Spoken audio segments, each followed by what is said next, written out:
Ladies and gentlemen, drum roll please.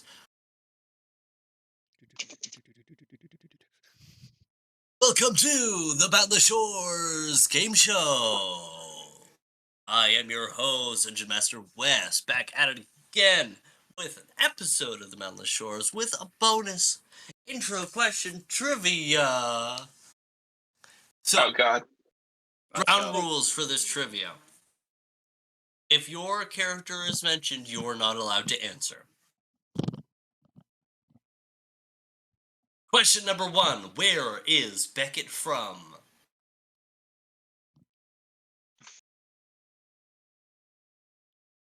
How specific are you asking? City would be preferable.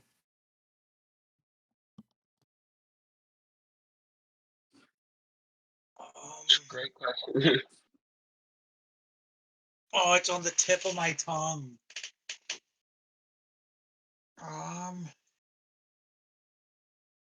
Nuaria? A buzzer comes in from Mr. Nate. New Daria? Nope. It's not a city. I'm looking for the city. Is it? And whatever Owen said is not a city.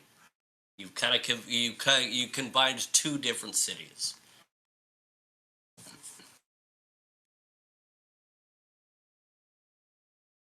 I don't remember. Come on, Nate, Liam, your character's Beckett's best friend. Where is Beckett from?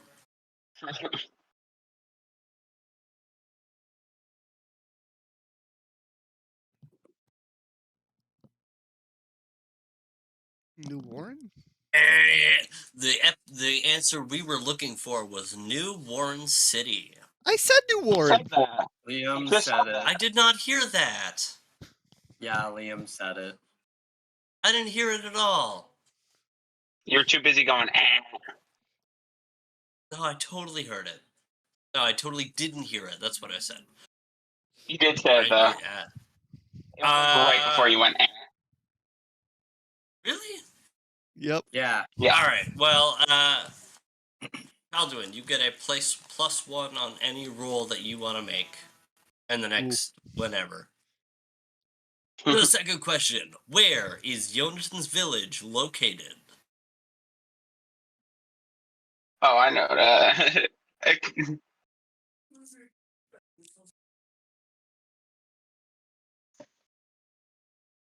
Can't remember the name of it though.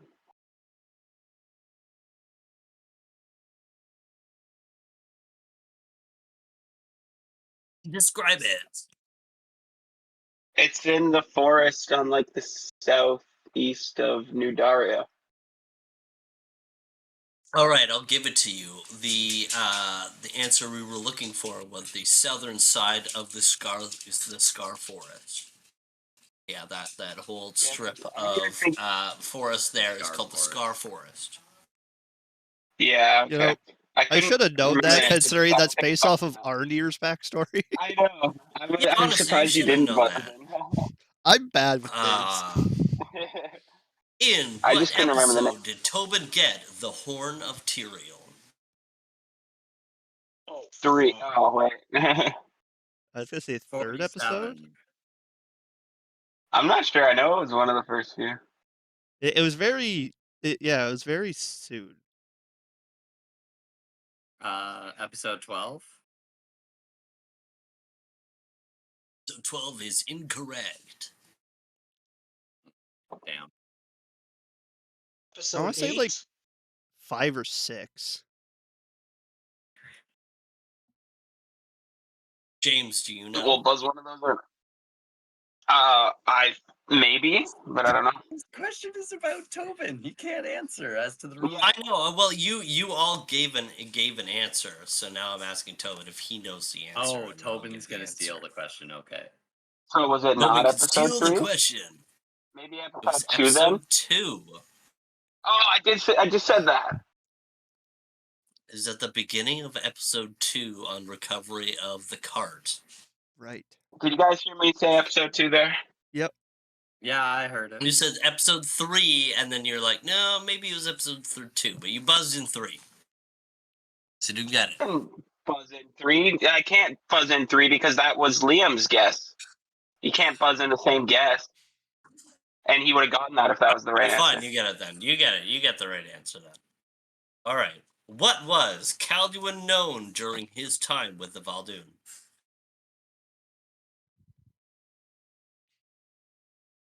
Calduin. The King of the Sand. That's just what his name means. That you just said Calduin, basically.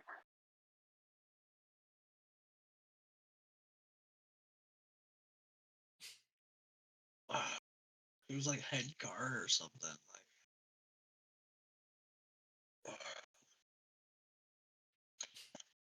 I got nothing. Yeah, I don't know. The answer we were looking for was the Desert Demon. Oh yeah, that's right. I should. What is Orgolan's home called? Shadow Guard? No. Fort We're looking Obelisk. for the city. Fort Obelisk. That's Fort another Obelisk. +1 to James. What is the poison's real name?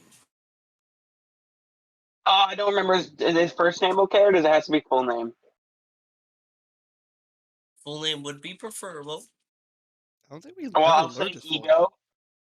I'll say Ego, but I'm really not sure if, like, maybe you've told us, but I'm not sure if you've ever actually said his full name in the thing. I'll give it to you for Ego. The answer we were looking for was Ego Lysel. Right.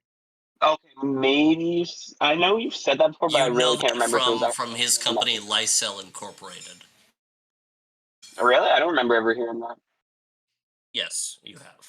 I have said Too it. many companies. Do they make cleaning products? Yeah, right. Bicycle lights? Hmm. All right, that's disadvantage to Orgolan's next roll. No, I'm kidding.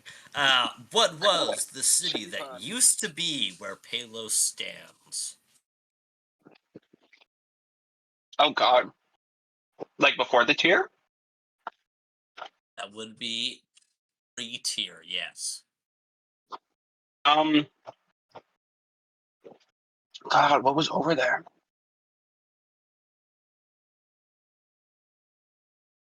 That's a good one. I know, I wanted a real stumper for the end. Hmm. The Darmunian Sea. It's sea. I don't think the sea would be a city. Star Moon. Shout out Star Moon. It was a I'll give God. you a hint. It was named after a god.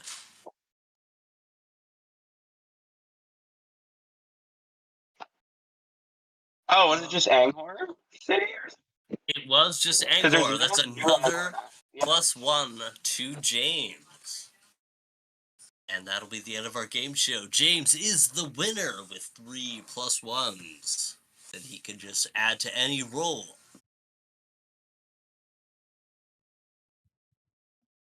Well, Tobin, as winner Yeah. of the game show, you now have to recount what happened to catch us up to where the fuck we're at. Missed I recap last time. Um, let's see. I did a pretty good recap last time, but we. I'll try and stick to the main points here. After taking down the, can never remember that demon lady's name. It just won't stay in my brain. The Aranyas. The Aranyas, the all of the red spawn kind of took formation to try and guard the Fabergé. So we worked on a plan to take it, and we ended up executing a plan which involved everybody, almost everybody, hopping into the hole. Well, Chris or Alice stood by with the magic spells, and Yonatan went in and grabbed the egg. And then once Yonatan grabbed the egg, Chris raised walls that gave Yonatan just enough cover to almost, I think, pretty much escape unscathed, especially with the help of the mass fire protection spell. So we get our butts out of there. Leila and Yonatan, I believe, go and return the key to the vault.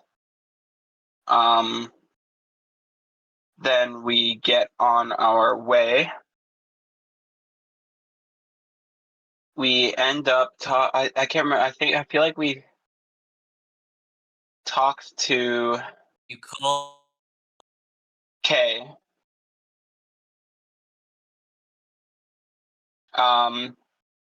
you called Leon Because first. oh yeah, well we called Leon and just let him know that everything was good. He was like, "Yeah, we was watching. We know. You good? You good?" And we're like, "Oh, okay." He's like, "Get back here soon." But We we're called actually him going back because to the mansion. the egg was fused to your body. Oh yeah, that too. But he's like, "Yeah, we know. Good luck." Um. Yeah, because when Yonatan grabbed the egg, it fused to Tobin's body when he caught it at the bottom of the hole. And then we were in contact with Leon, who told us that, yeah, that happens sometimes, kind of. And then told us that we'd be meeting at the Blood. Wait, what the fuck is that place called? The Vampire Hill Manor. Um, so we were also in contact with Kay. I can't really remember how we became, if we just called him or if he called us or whatever. But he's like, "Oh crap, we need you guys here." He just Gwen's in hopped the in area. on the group call to Oh let you right, know yeah, that Beckett was getting worse.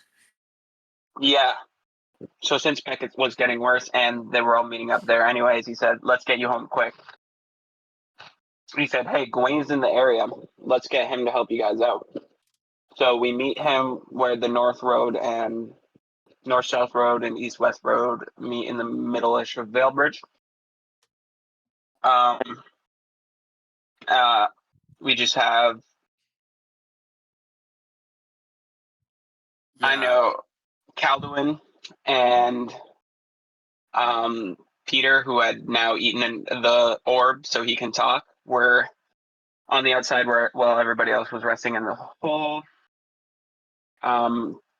During that time, the egg hatched and was revealed to be this small dragon named Mivni that's able to communicate with Tobin telepathically as well as speak common, it would seem. And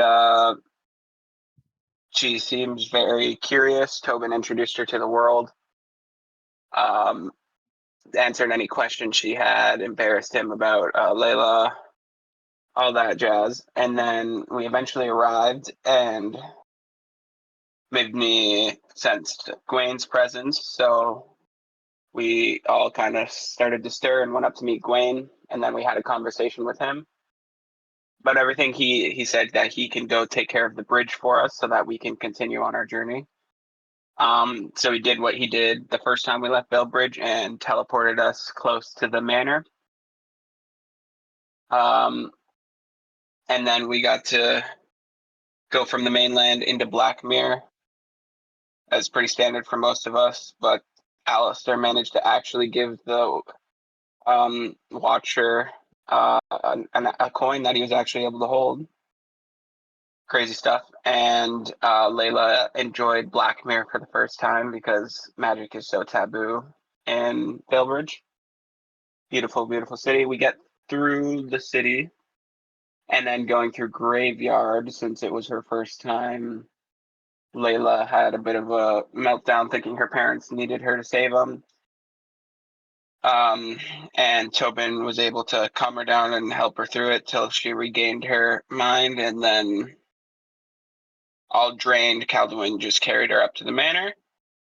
we got to the manor, gave her a bit of a pep talk, just being like, "Hey, you really did do a good job." And then I believe we ended it off there at the doors of the manor.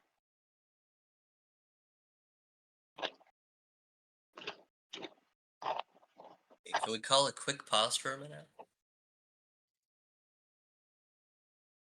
So, the Ade now will stand outside the large, dark wooden doors of the Vampire Hill Manor. The large brass knobs standing probably 8 feet above. As you all have now gathered on the stoop.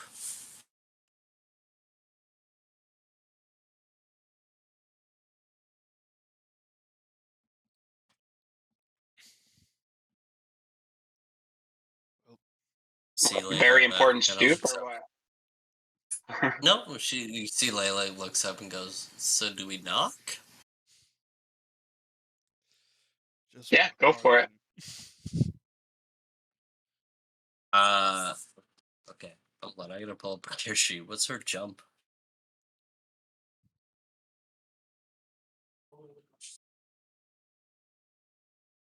Very important stuff, people. For sure. Today's episode is sponsored by Prepinol for when you're not Oh prepared. god, if she's gonna go jump at it and the door's just gonna swing in because it always just opens. Also, Tobin would like get ready I'm to still catch her technically if the carrying door her, so just. this will be interesting. Well, I'm sure you put Oh her yeah, no, down. sorry, I totally forgot she's passed out right now, right? Yeah, yeah. She's passed out. She just.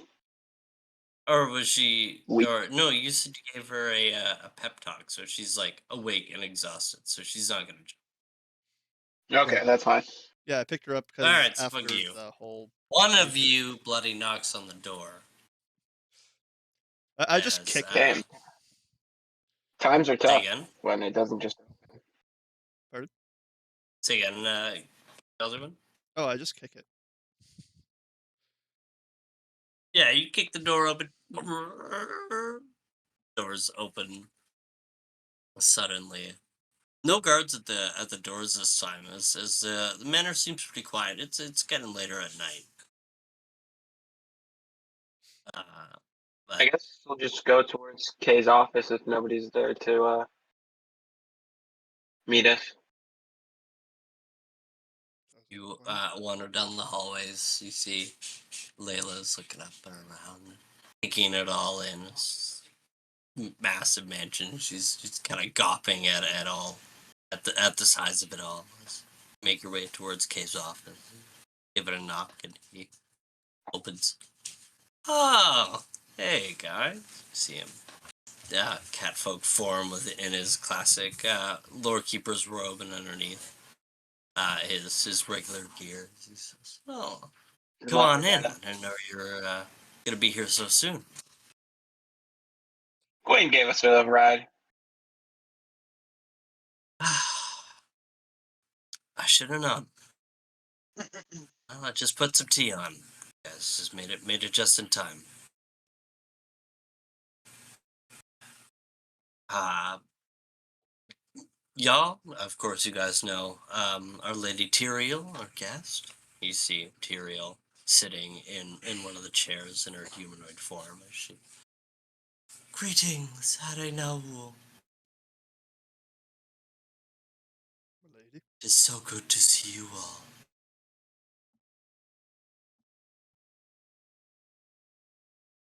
The pleasure's ours, milady.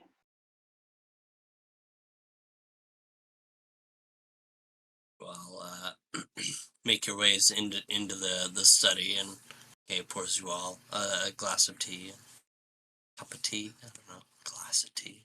What am I saying? What's As he sits down. Mivney saying? Mivney is clinging to your shoulders as you enter, and you watch as Tyrael clocks Muriel What?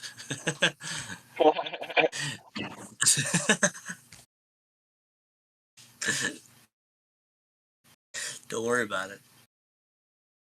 Tyrael clocks Mivni, and you watch as Mivni looks to Tyrael. They begin to have like direct eye contact, as if they're having a staring contest between themselves. So after a couple moments, Mivni looks to you and goes, "Can I go read a book?"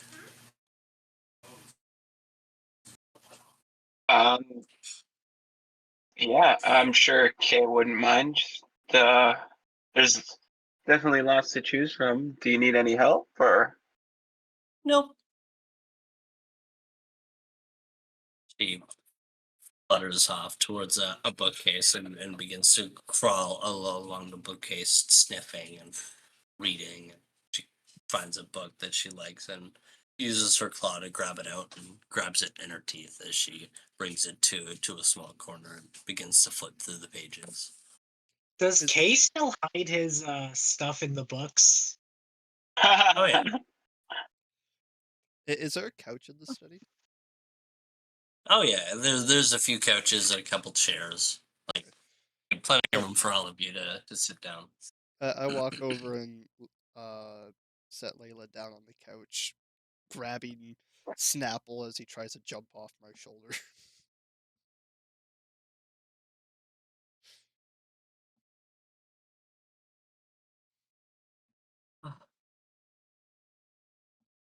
We're just gonna go to sleep here, okay? You do that. You watch Layla yawn, curl over into the couch. Sweet dreams. See, Kate cocks his head and has an inquisitive smile. He goes, "Catching strays, are we?"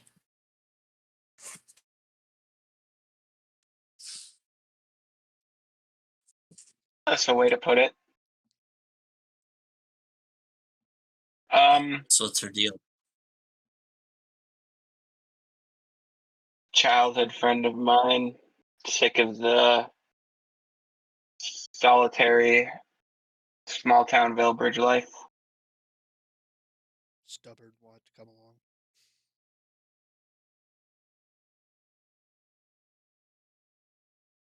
Which Kay blinks as his eyes begin to glow golden.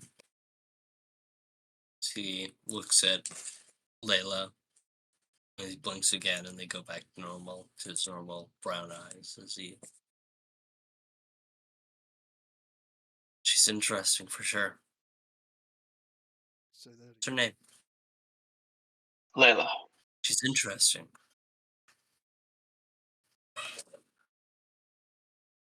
What, you don't see?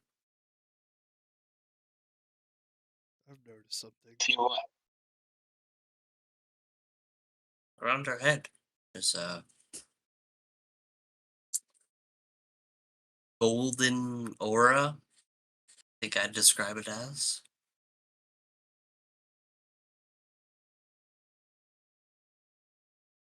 Tobin will activate detect magic and see what he can see.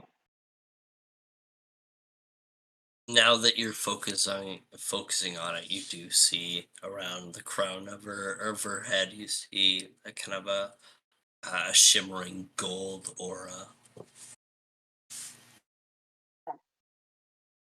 That is interesting.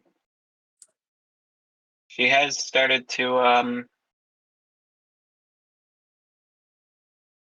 I guess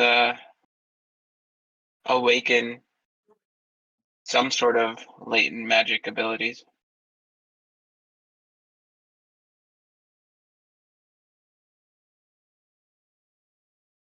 See, Cade taps on a pin on his coat. And a couple seconds later, a bloodhound agent walks in.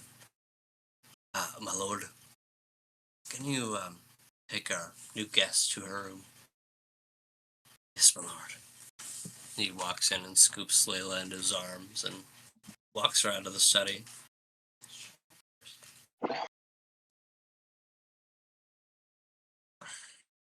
So, I may not have the foresight of our Lady Tyrael here. Can you catch me up to speed? What's going on?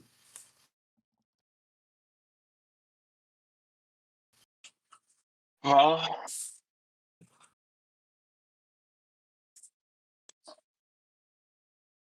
um, we were retrieving uh, an egg for Tyrael to prove to her that, or prove to her offspring that, I guess that I would be worthy of leading them. And that egg, Tobin will kind of gesture over to Mibney, turned out to be her.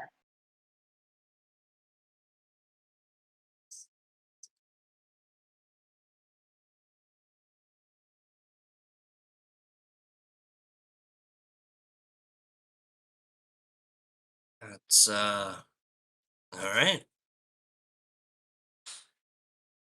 Well, I mean, Although we probably my pissed fucking... off some of Chandra's followers. Not to Yeah, well, that's that they're it's gonna be stupid. They pissed can, off anyways. yeah. I think it's high time we start making some moves. We got a growing Someone list of has enemies. We need to take some off that list. you have someone in mind. You got a letter.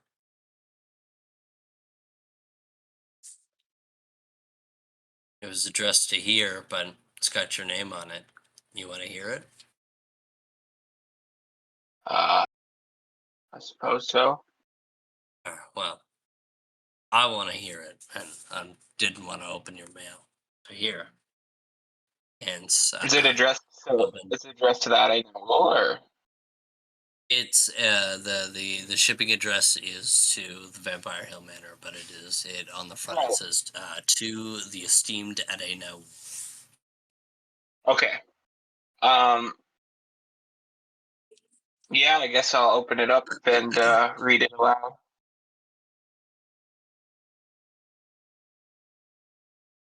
You open the letter, begin to read out.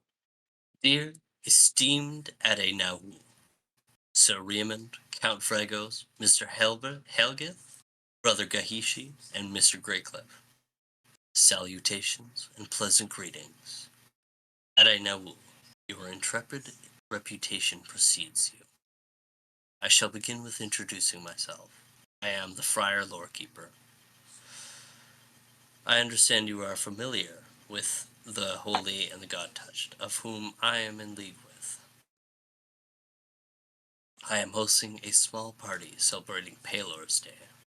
The guest of this friendly greeting will be some elite figures from across the shores, people you may find useful, allies.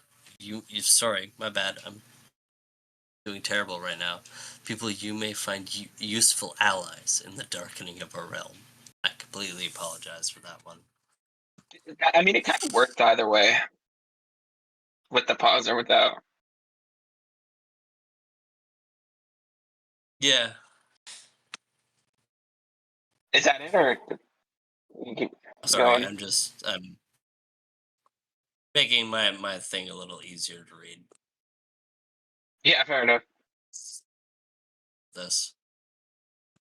Do do do do do. Prepare DM sounds.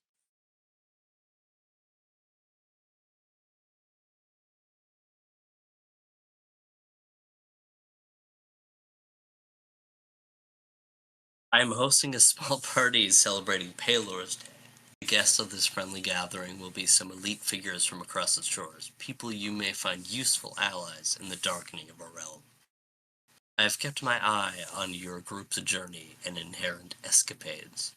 Sir Raymond, I have heard your family's name whispered throughout Veilbridge and her rich history. You do not come without secrets, a darkened family tree and knight of the Frost Empress. Your nobility and courage for such a young knight is astounding. Count Regos, your sister has told me quite a bit about you. I have read of the great drow monks of Fort Obelisk, and I am eager for our future conversations in kinship. Mr. Helgith, I do not know much about the clandestine colonies of the Druidic culture. Not bad. There you go. But your prowess of nature has caught you many eyes. You intrigue me, young leafling. Brother Gahishi, desert demon. As a Vilbergite concerned with the well-being of her shores, I have heard of you. The many rumors that drift from the southern dunes that whisper your name. I have had the pleasure of reading of the ancient Asherati, a mighty people of an older world.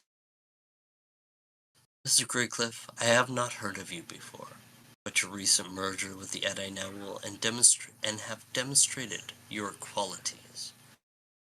You have gained some fame and my interest. I've looked into your records. Honors graduate from the academic wing of Elra, CEO of Greycliff Industries. Your mind must be a marvel. I look forward to speaking with you, as I look forward to speaking with all of you. You may be curious as to who else may have been invited. Attached is a list of invitees to give you some incentive to join us for this merry gathering. As mentioned previously, this party is full of the elite and powerful. I hope you understand. This is a once-in-a-lifetime event that builds trust and friendship that lasts lifetimes. I do hope you all attend, and I am anxious to meet you all. The party shall be held in my monastery within the Ragnar Rocks south of Ragnar, on the 28th of Ragnara at sundown. Further details shall be sent to you at a later date. Kind regards, the Friar Lorekeeper. Who are the invitees on the other page? You flip to the next page. It says, at the top, it says, your host, the Friar Lorekeeper, Counselor of Velbridge. And it says, list of our gracious guests. Dr. Lazarus. Wait, hold on. What was the coward's position in the government? He was also a counselor. Okay, so there are multiple counselors. Yeah. Okay, that's why I was making sure. Yeah. So the first guest is Dr. Lazarus Ostorm, curator of the Darien Museum for the Arcane and the Unique.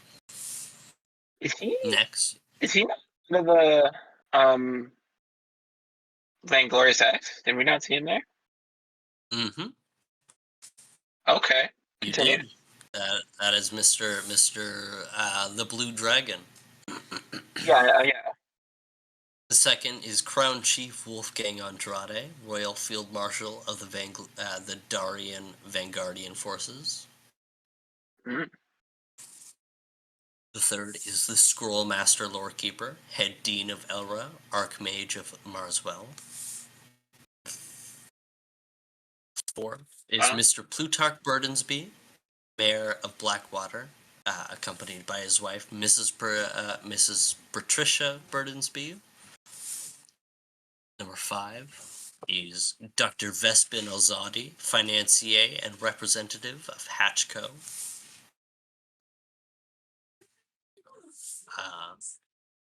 6 is Professor Hector Halterfellow, member of the Board of Deans for the Esme Luma Royal Academy, accompanied by his husband, Mr. William Zahir, Marswellian politician. Number 7 is Mrs. Savelle Vragos, champion ring fighter and entrepreneur. Number 8 is Sir Gawain Silvervale, Last Knight of Pelor. Number 9 is Niz Kiriki, Herald to the Living World. And the next 5 people invited on the list listed are your names. Sir Tobin Raymond, Knight of the Frost Empress, member of the Ede Naul, Count Orkul and Vragos III, Regent of Fort Obelisk, member of the Ede Naul, Mr. Jonathan Helgeth, Nature Sage and Angel of Autumn, member of the Ede Naul, Brother Brother Kaldu Gahishi, famed desert demon and last remaining Asherati, member of the Ede Naul, and Mr. Alistair Greycliffe, CEO of Greycliffe Industries, honored graduate of Elra, member of the Ede Naul.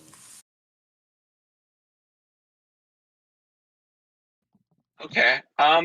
Remind me. I feel like when we went to the Esme Lamal Festival, we met that Zahir politician, right?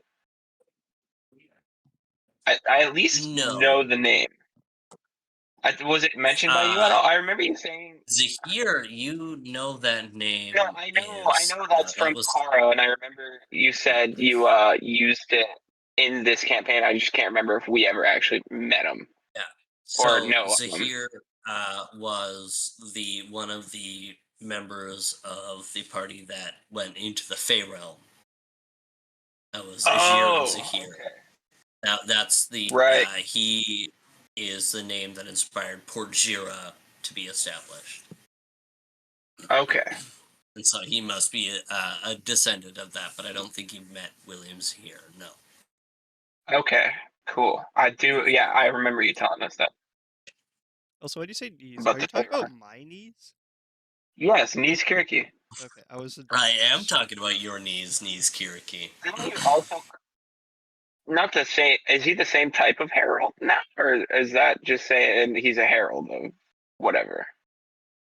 I mean, technically, Because he's now he a is, because herald dragons on count as like the cats, pin right? at the like on the same level of the other heralds. Yeah, I think absolutely he's herald to the Cool. living world is his new title.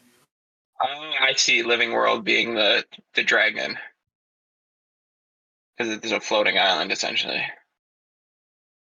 Seems like our little Okay. friend's got a big name. Yeah. Good. I'm glad he's okay. Hopefully he will be in attendance.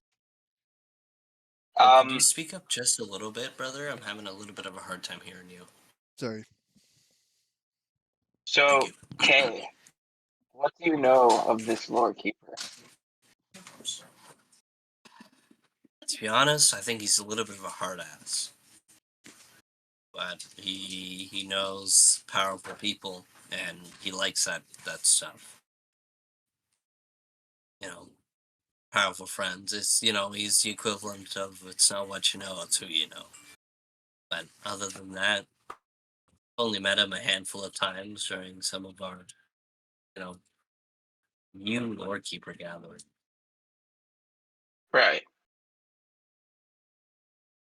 He's some Well, drow that lives oh, go that lives up north somewhere. Well, that's where he used to live. Now he lives over in Veilbridge.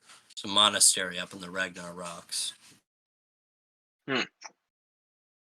So, okay. Um, it seems like what? So, how far away is this, like calendar wise? So this takes place. I realize I do not have that document up, so get ready for more prepared DM sounds. We need to just get like elevator music that we play when Wes is looking for stuff. Absolutely, we do. So currently it is the 2nd of Bright Star. Oh, so it's not for like And at this takes least a month place and a half. the 28th hours. Almost away. It's a month and 24 days away right now. Huh. Okay. Well, it seems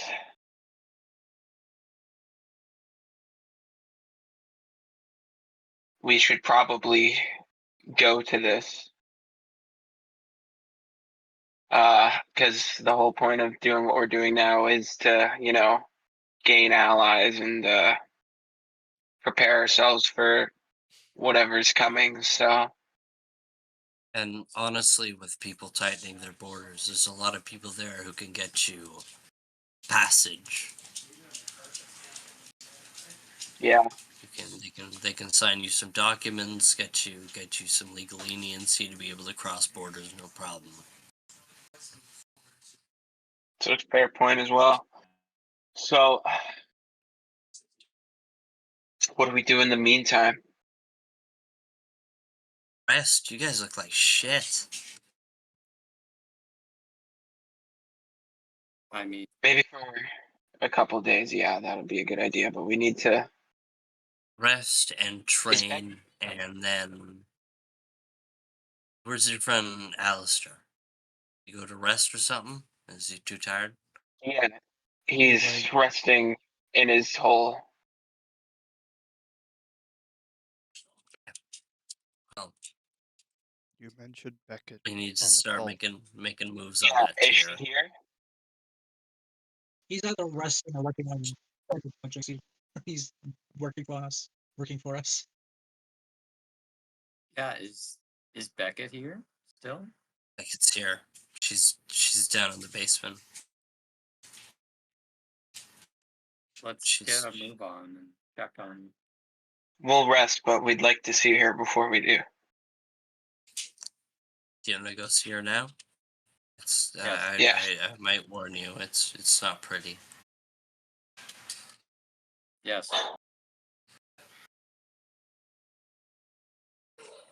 Okay, come with me. Leads all of you down towards the cellar transformed into a jail cell. As soon as he opens the door, you hear the pained wails of Beckett screaming from within the chambers. She screams if she's being constantly tortured.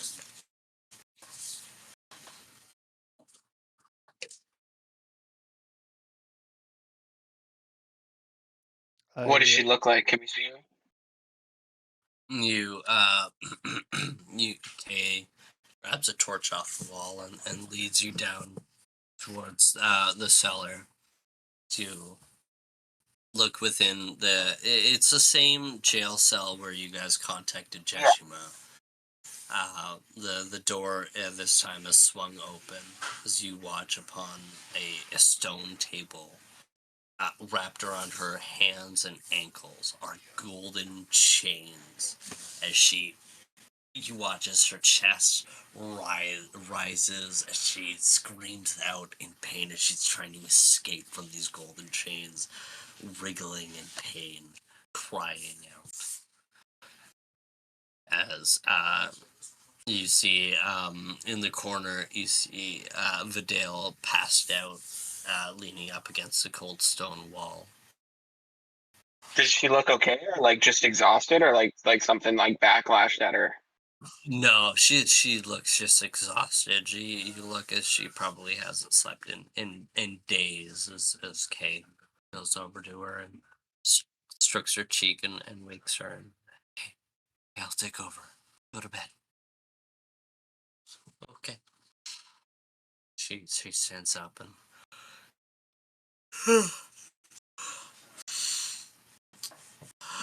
Guys, you're back. We I are. don't know.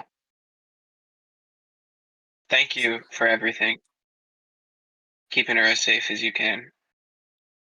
Kind of chokes up when you say thank you. I haven't done much. You're doing all you can, and that's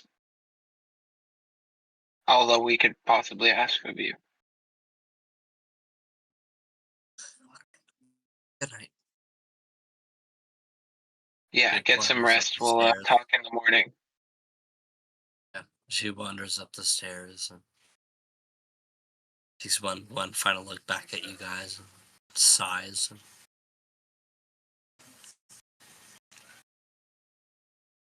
Kay sits down in the chair that she was in, lights up his pipe.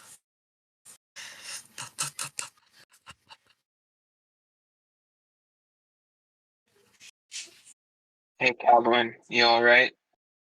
I know it's hard for all of us to see her this way, but I imagine you especially. I'm fine. As I say that, there's a singular tear streaming down the right side of my cheek. I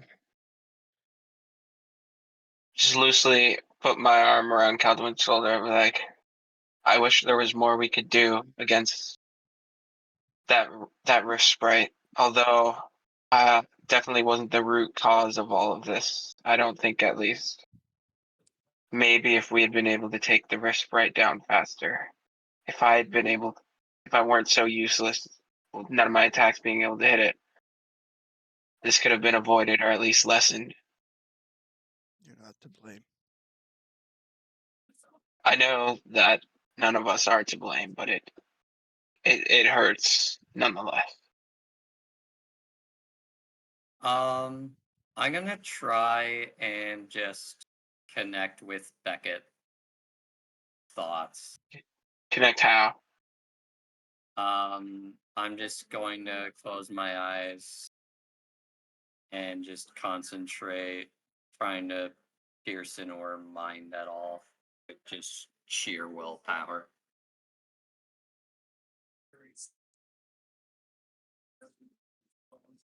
We concentration check. Okay.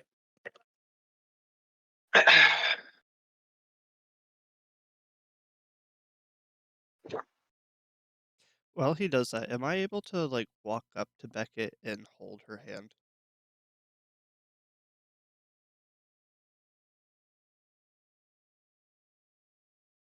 So, you both approach the table. Calduin, you approach near her side to grab her hand.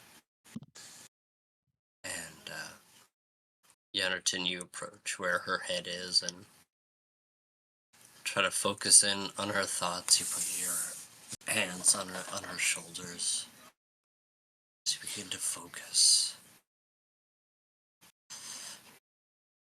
A dark, angry storm enters into your mind as you begin to pant shakily as you want to pull away. You can't. Calduin, you grab her hand,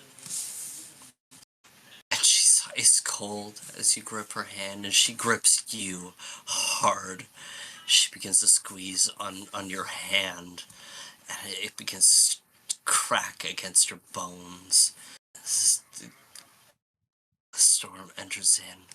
She relaxes for a minute, and her eyes open wide and look at you both. They're pitch midnight black as she screams and attempts to try and claw out at you with her other hand as she's held back by the golden chains.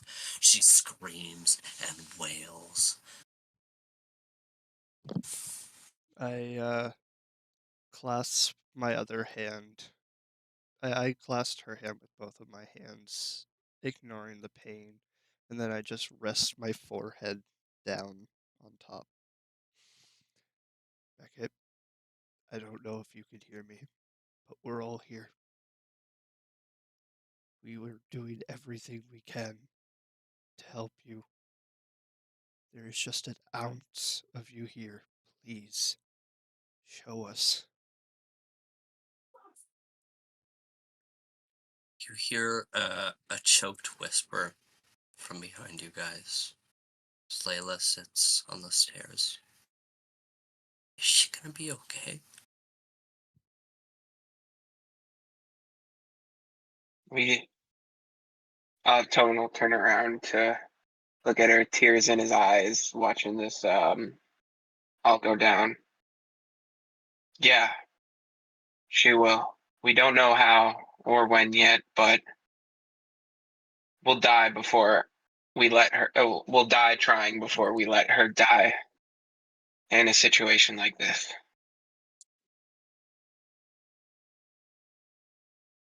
He watches Leila stands up from the stairs and walks towards you, Tobin. And grabs your hand for a moment, squeezes it tight, walks past you towards Becca's head.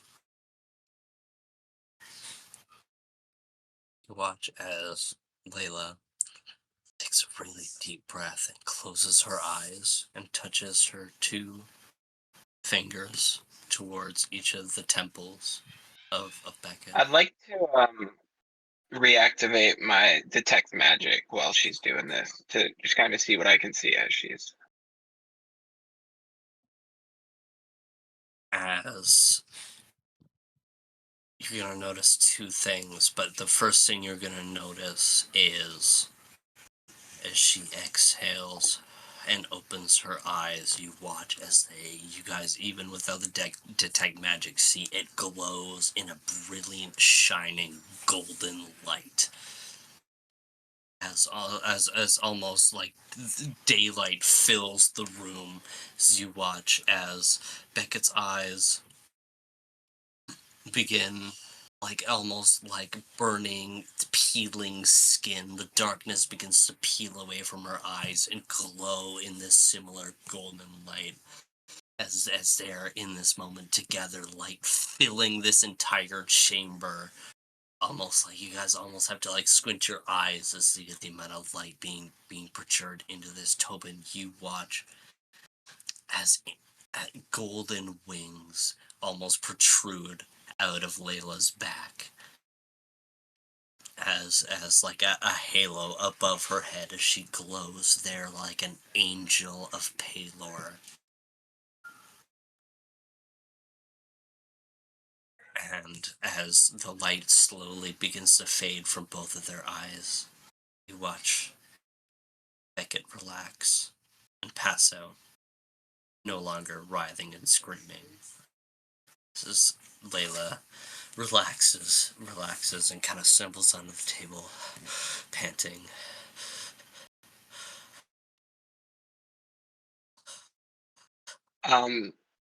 As she like goes to stumble, Tobin will kind of run over to like catch her just to make sure she doesn't fall over. I I don't know how you did that. I don't even know if you know how you did that, but even if it's only temporary, thank you for easing her pain. Open, you look as the light fades from this magic. You look into the dark corners of the room. This is distantly, you see a silhouette of a gas mask before it fades into the shadows.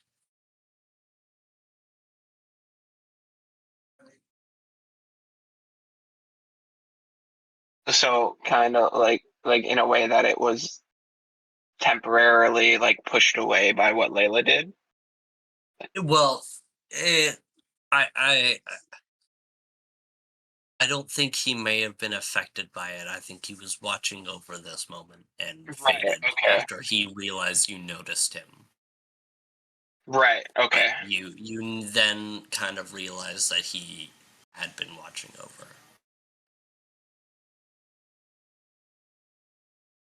Guys, I don't know if he was the root cause, but with my arcane eyes, I saw what looked to be the poison watching from the corner briefly before he noticed that I noticed him. We have to do something about him. I don't know if it'll save Beckett, but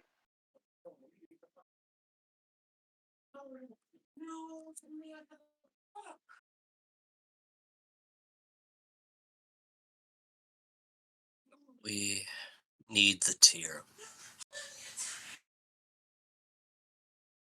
yeah. And so we need Alistair. Honestly, Yeah. Beckett's resting. We should all follow suit. I think we've all had some sleepless nights. Let's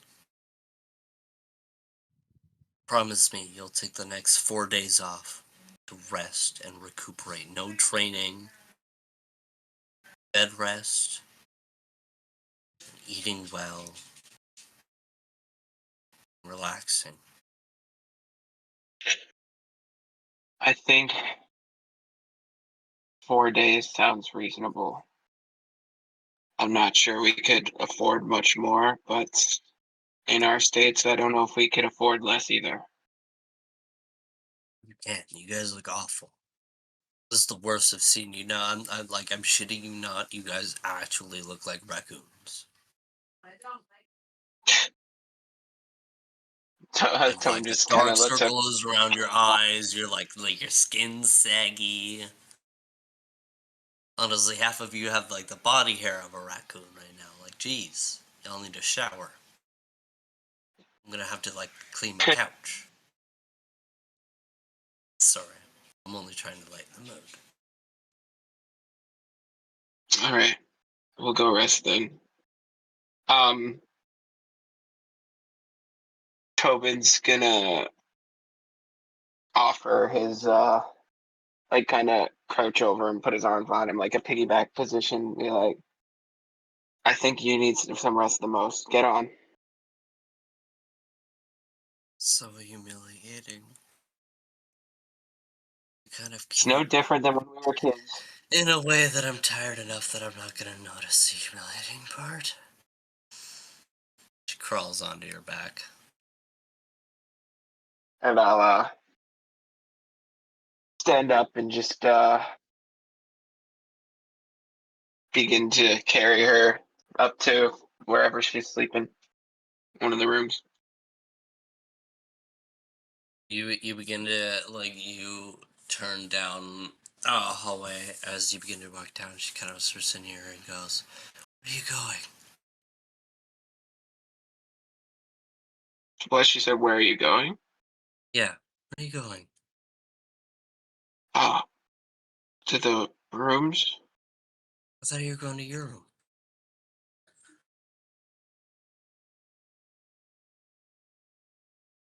Ah, so we'll adjust his course accordingly. As you put her onto the bed, as she immediately falls asleep, taking up most of the bed. hmm Fully passed out, snoring and all, like as soon as her head hits the pillow and she's taking up 3/4 of the bed. Tobin's gonna doff his armor and just sit down on a chair in the room and just kind of catch his breath from seeing Beckett and seeing Layla be able to help Beckett a little bit and literally catch his breath from carrying Layla up all those stairs before he'll just kind of pass out in the chair.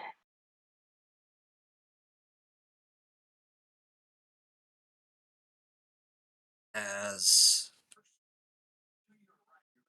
Tobin passes out, and I'm just going to skip forward the next 4 days as you are all on completely like bed rest. Yeah. Um, Healing all of your wounds, even if um Jonathan, I know you're gonna say that you are completely fine of your wounds. You know what? Actually, go ahead and try. As like you get up the next day, uh, trying to sneak outside as you creak open the door. I What was were you going gonna say? to just rest the first night. And in my meditation, I just prepare a bunch of healing spells.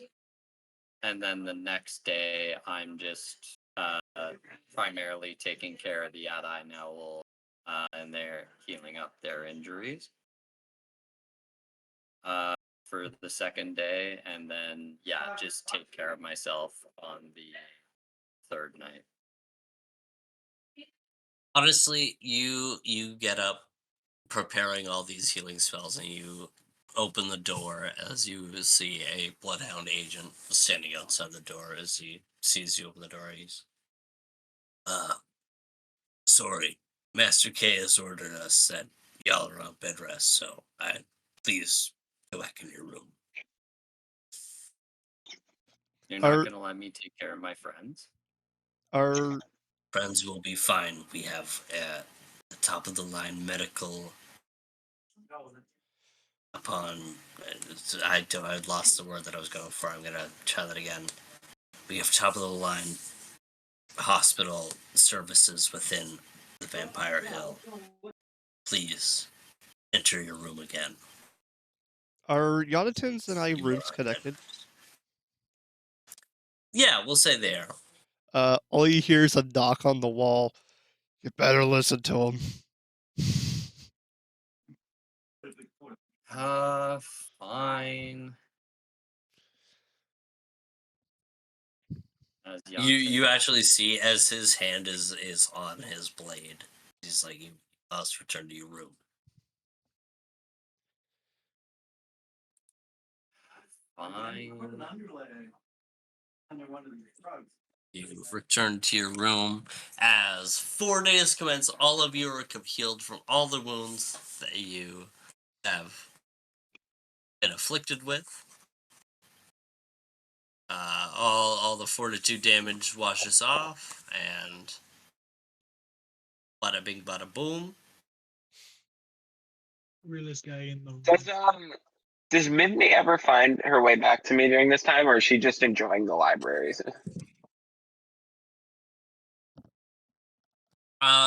You during the night, the first night, we'll say, after Leila passes out, you are up a little bit later, just sitting in one of the chairs in your room as you see Mivney crawl underneath the door and crawl forward towards you. You see her eyes, or like her pupils, are like super dilated, like kind of glistening with like golden glitter. She walks Right. towards you. I read all the books in the library. I found this golden stuff inside the books, and it made me read faster, and I read everything. What? Does Tobin? Or no, because we've gotten like a shipment in transit. Tobin knows what glimmer is. Absolutely. Oh my god. Hold on. Um, It tasted like apple How? pie.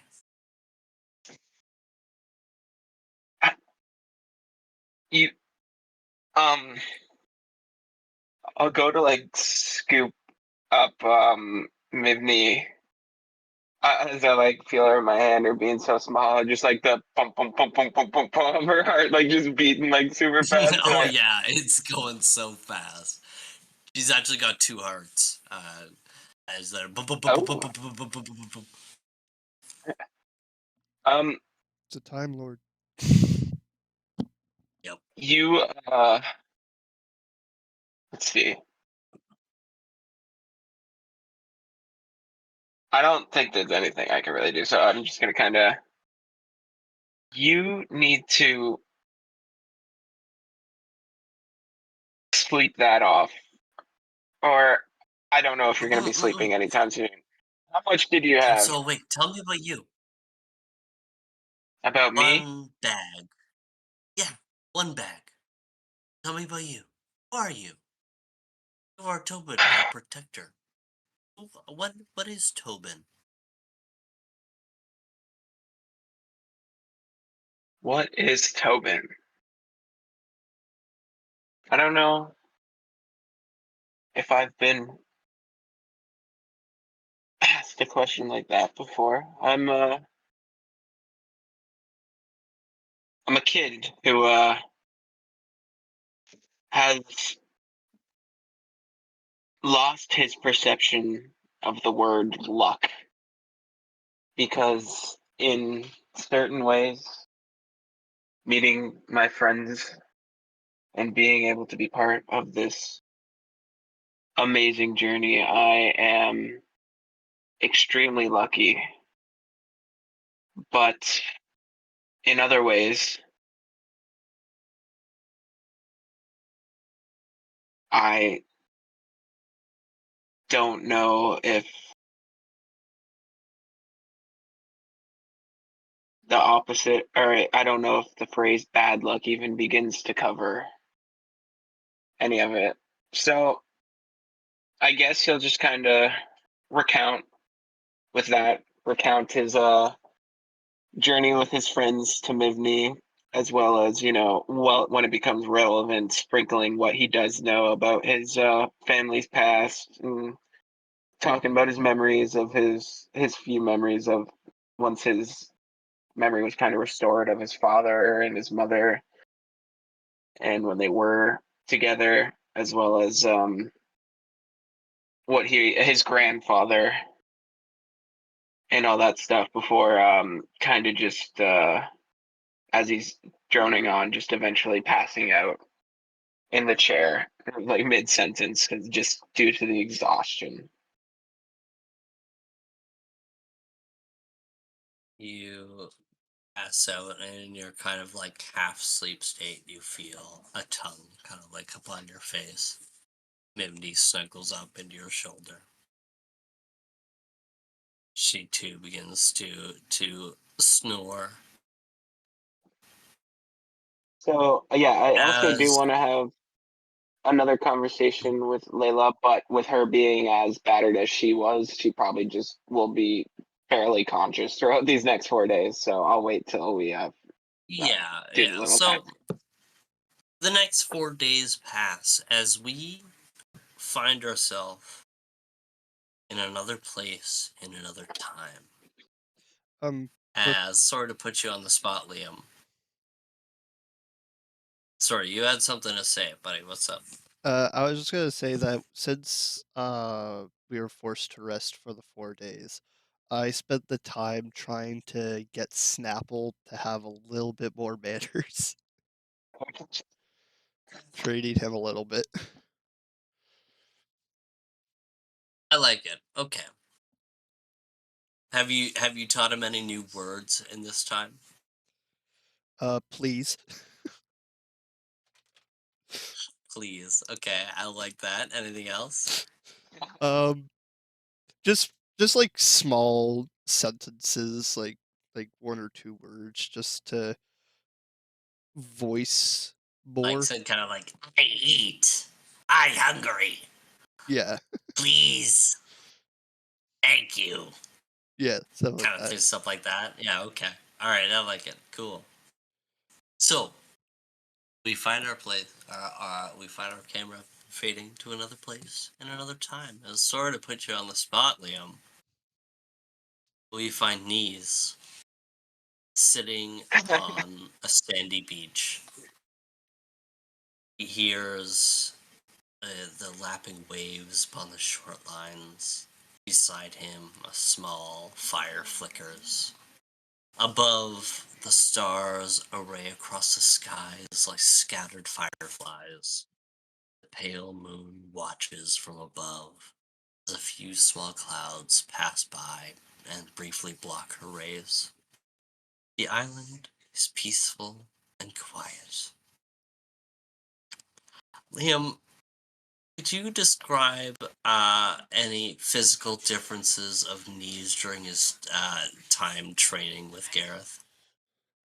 During the time training with Gareth, Dees has found to be more comfortable with how they are, embracing more of their dragon appearance. He no longer hides behind a persona of skin. He shows his scales fully. Even his garb is different so that more of the scales can be shown shining through. His eyes now more dragon instead of gnome.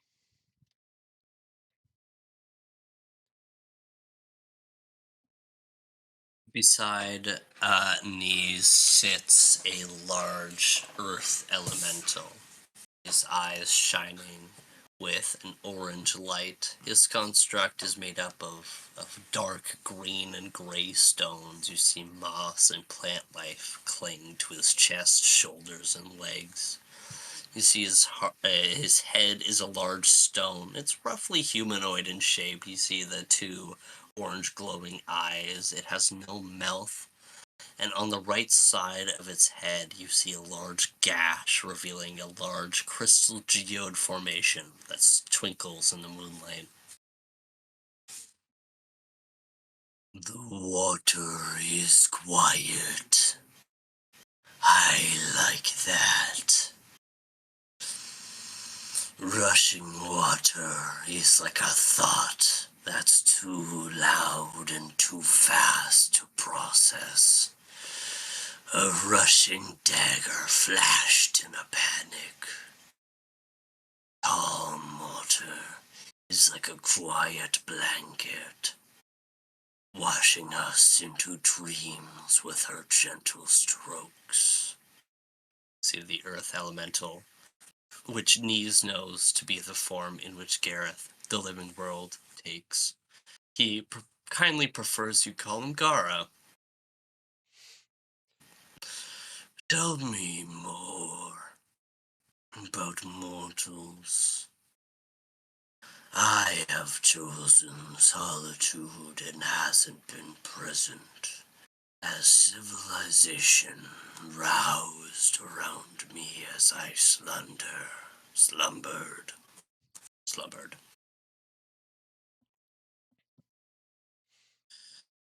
What gives mortals substance? Well, as you say with the calm waters, there's also beauty with the rushing waters, the waterfalls of the world. They carve out beautiful ravines and chasms, and mortals thrive in some beauty. Some wish to see it perish, but others strive to see it grow. We all yearn for something, and just as the water flows, it will take us to our destination. Wise words, Nails Psephos. Nails Psephos is a pet name that he has given you, which you know translates to Little Pebble in Ancient Celestial.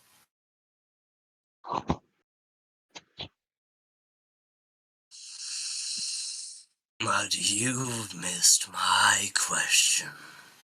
What gives mortals substance?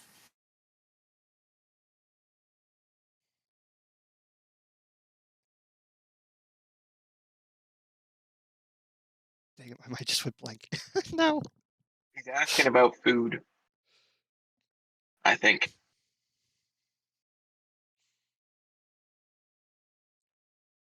It depends. Some require the meats of creatures, while others will strive off the earth itself. Does it taste good? It can, and it can't. It requires a special touch. Special touch. I feel the mortals pick from my very hairs the herbs to mix with their substance.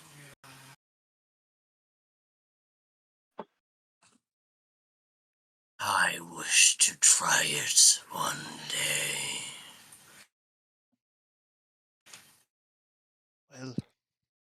all this is said and done, I hope to provide that for you.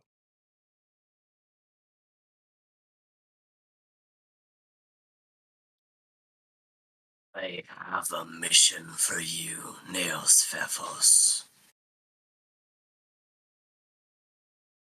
You see, Gara reveals a letter. It looks so small in his massive rock hands. I have been reached out by a mortal gathering. People for some party. You don't seem like the party girl. I understand that the partygoers are powerful amongst you mortals.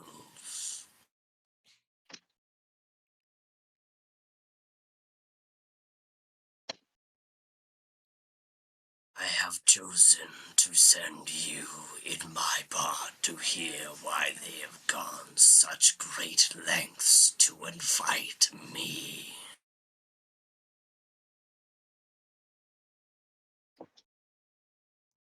If that is what you wish, then so it shall be. It shall prove interesting. From the looks of the invitees, you shall see some familiar faces, some friends, some foes.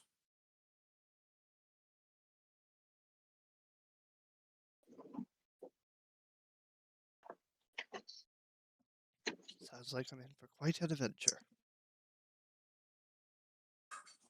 I look forward to hearing all about it. My next question for you to ponder on. What are beds?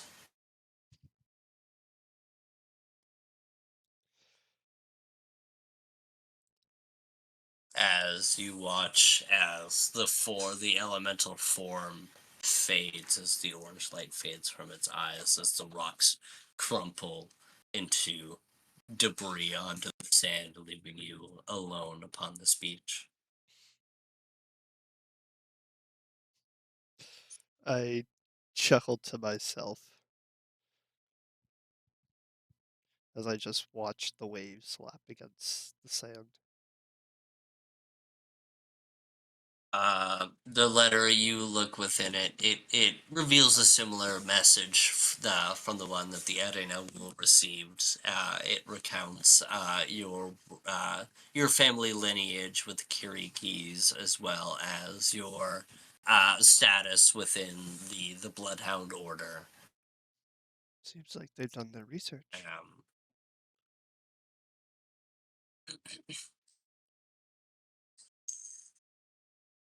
But as this memory fades, the Arena stirs within the Vampire Hill Manor. That's where we're going to take a quick break. So, the morning dawns on the new day. Where do we want to wake up first? Who wants to wake up first? I've already left my room and down in the courtyard running some small drills for being cooped up for 4 days.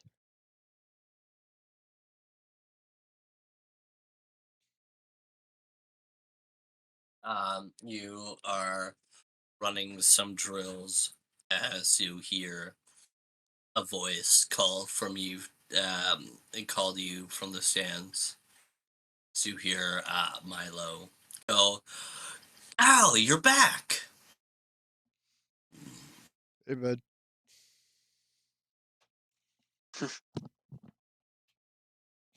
Classic.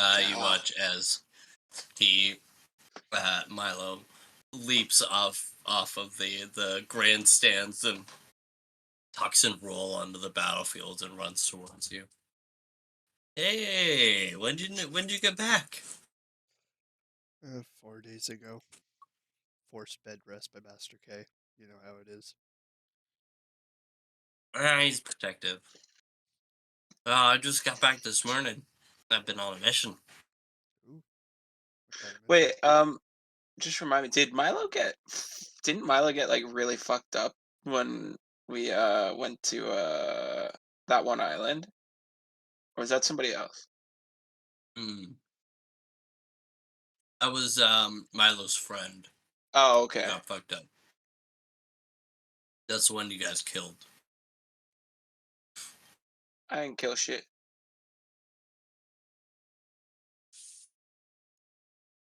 Oh, yeah, the one we had to kill. But no, Milo wasn't on that mission. No. Okay. No, well, no, yeah, Oh, he yeah, was on that he was mission. with Gwaine, He right? didn't get as Gwaine he just saved him, got right? injured. Mhm. Oh, okay. I thought he might have like lost an arm or something. I was just checking. Oh yeah, because he's all robot-y, so it didn't really matter as much. The Yeah, he lost both of his Right. arms already. the Okay, last cool, time we cool. had saw him, Alistair made him feel human, which screwed him. Right. Yes. It's kind of fucked up to do now that I think about it. It was. That was the point. Well, I don't think he meant that, but everybody else was like, dude, that's fucked up. Anyway, sorry, please continue. I was just trying to make sure I had all my lore right. Mhm. How did the mission go? Yeah, it was boring.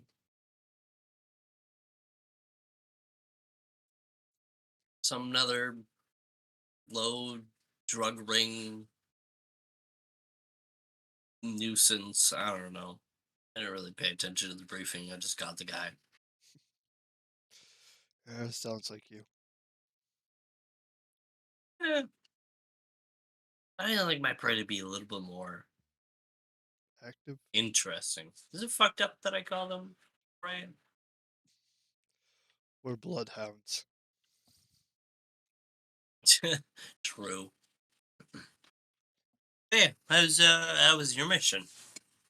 Don't get me started. Almost suffocated in a maze of smoke. That wasn't fun. That doesn't sound fun. Jesus. Yeah. Although Glad if I I was haven't signed up for any air missions. wouldn't recommend it. We also No, I got mean, a new tag your along. group's kind of campy. I can feel like I can do most of the shit myself. We also got a new tag along. A friend of Tobin's. Yeah, catching strays. Promised her I'd train her. She's real sloppy. Don't worry, you keep talking. I'll bring her down to you once it's my turn to talk.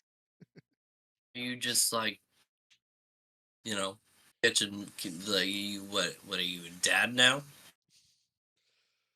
At this point, it feels like it. Not saying you're my dad, but like, you know, what? It'd be an honor. Oh, I have something to show you. Can you give me a minute? I just gotta run up to my room. I can't wait. See, he begins to jog up out of the arena. You continue your drill. Says, Tobin, you stir awake as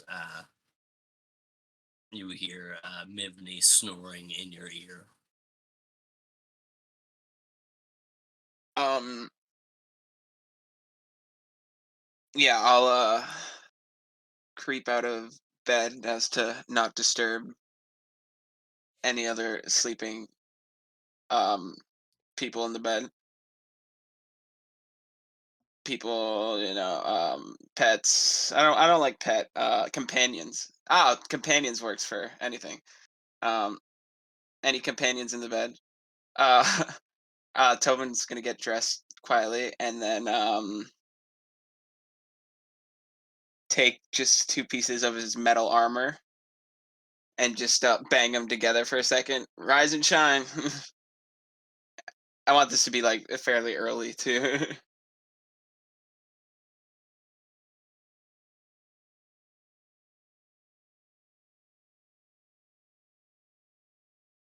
Yeah.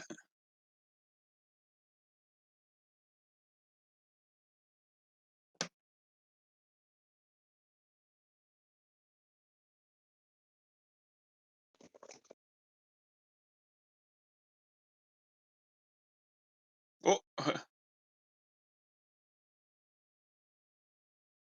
Goodbye.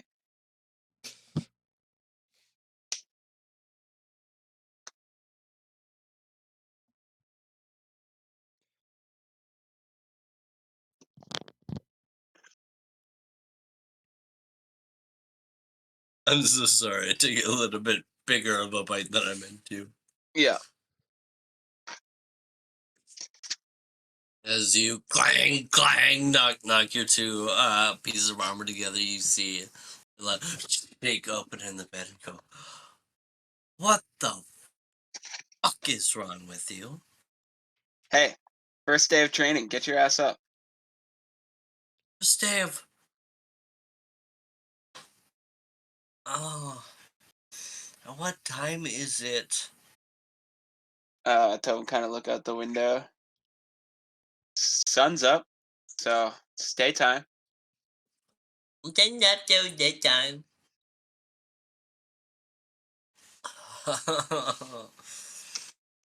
You're Do you acting have like you didn't coffee in this just. train? You're acting like you didn't just sleep for like. Tobin starts to do math. I was 20, 72. Like a lot of hours. Sorry, how long have I been out? 24, 48, 72, about 96-ish hours. I have been asleep for 4 days. Well, Give or take. you got up to eat a couple times. Well, get up's a stretch.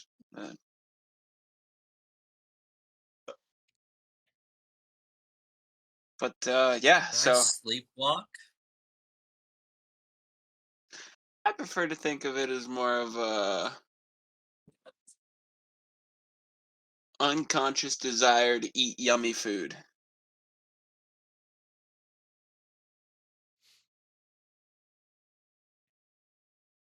They have good food here, and to answer your question, yes, they have coffee. Okay. The only way I will get up out of this bed if you go get me a coffee and some bacon and some potatoes and some eggs and I don't know, let's a toast. Let's see. Waffles. I don't care about none of this pancake business. I want a waffle. And I want fresh strawberries.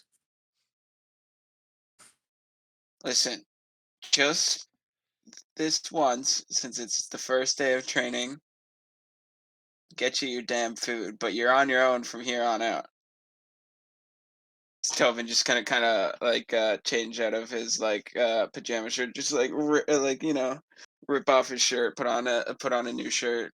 Well, and like as it's like going over his head, She mumbling to looks himself at like, your "Can't get your own." abs while you take. She looks at your abs while you take your shirt off. Well, Yeah. sure, we'll go, but like the point being, so that like kind of like muffled as the shirt's coming off, it's like, "Can't get your own damn food," just kind of like muffled, She's just distracted complaining. because of your abs. She doesn't hear Of you. course. Yep. Where did you get those?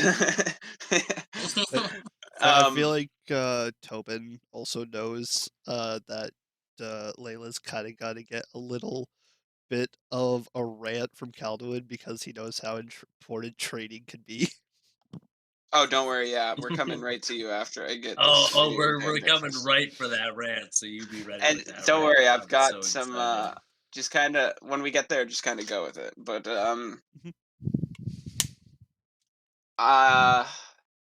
So yeah, I'll go down to like the kitchen area, do my best to whatever bloodhounds down there, kind of ask them to help me out, make some food, and then as we're kind of doing that, I'll just kind of nibble on whatever.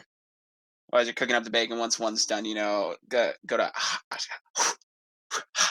because it's like right out of the frying pan, just eating a Oh, few hold on. pieces. Yeah, While you go down to the kitchen and you see a really old lady dressed in like, you know how stereotypical a wizard garb can get? sure. Imagine that, but 10 times cheesier. And it's this old ass lady as she's weaving spells, creating this food as you walk up to her. What do you want? I rattle off all the things. Waffles, potatoes, Oh, bacon, toast, strawberries, and it has to be waffles, not pancakes. waffles, not pancakes. What do you got against pancakes, kid? Nothing You don't like my personally. pancakes? You know what? How about you make some waffles and make me some pancakes? I'd love to have your pancakes. I've got my eye on you. Alright. She just snaps her fingers as this array of food is created on the counter. Oh, and coffee. Oh, and coffee. Snaps her fingers and the pot floats along and pours a large cup of coffee. That's God. just one cup for you. Yeah. Alright. All right. Tobin will collect the tray. I'm getting a big. You know, dinner was at 8 o'clock. I was sleeping. I'm getting a big. Or was someone trying to say something? I'm getting a big. I'm watching you, Raymond. Always watching. Yeah. Oh yeah. That was straight up. Just. That was exactly what I was going Oh yeah. for. Oh, we know. Mike Wazowski. Yeah. I'll bring that up, but then I'll also put it. I put it on like dresser or whatever, some sort of like place across the room, and just be like, "You got to come and get it. You need to get up. You're still in bed. We have shit to do."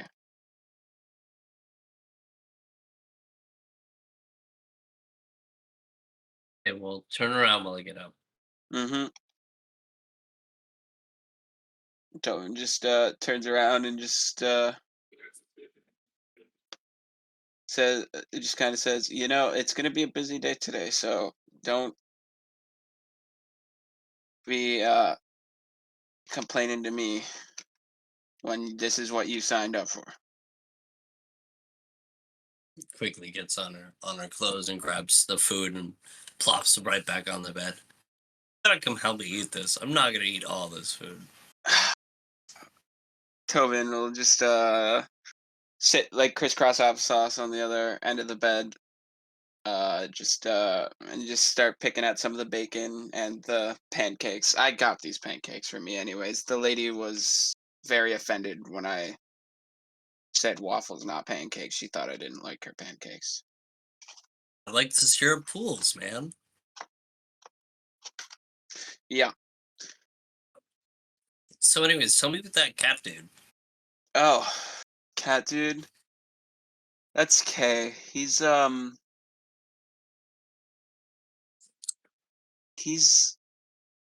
been very good to us, but well, it's not even really a but more of a just there's a lot we don't know about him and his past. Same goes for Mr. Holy Knight we met back in Valebridge. I know they're a lot older than they look, and I have reason to believe they probably hail from a similar time period. They may have known each other before they became this whole herald thing. Mm. So how old was Jordan? You don't speak with your mouth How full. old are we talking? That was to Leila and you. um. Well, It's based all on center the few food. things we've heard, pre-tier. Whoa.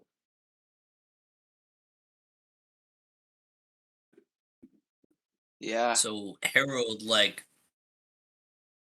okay. Right hand of a god, essentially.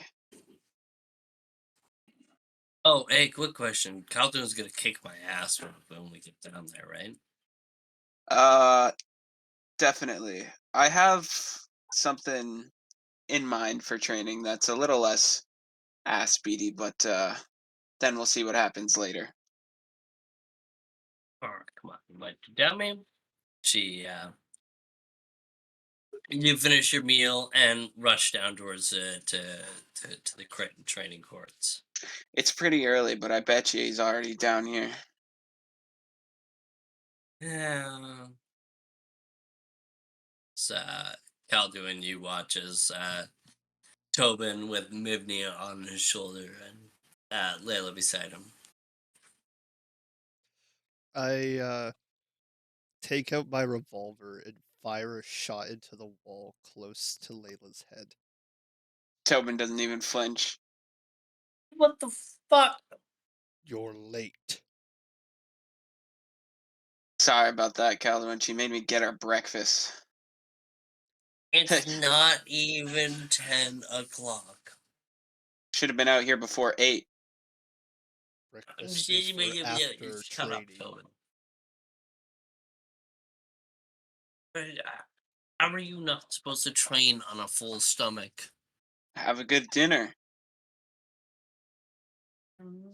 Why? All right, listen, Calduin. Before we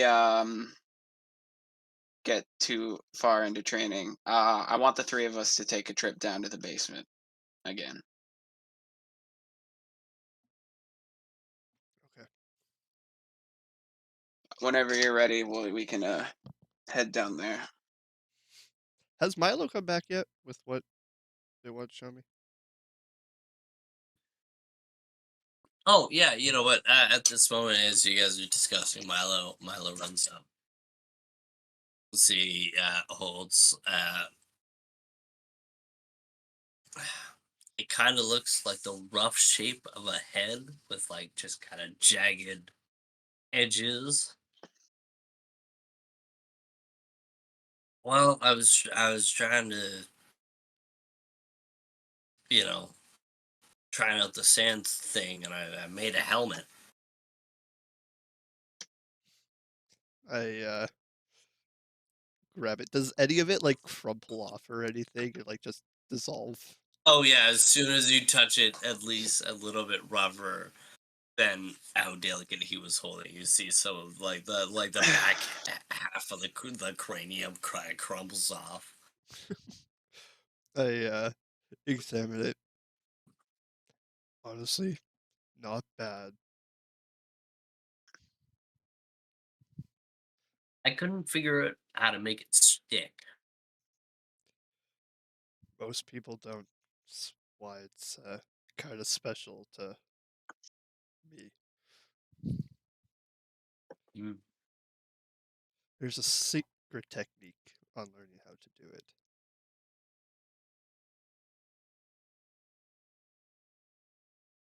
Hey, is this the new stray you brought in? Oh I yeah, know. So, Milo. This is Layla. hey, cool arms. She kind of looks, stares at Milo's glowing cyan blue arcane mage hand arms on both of his hands.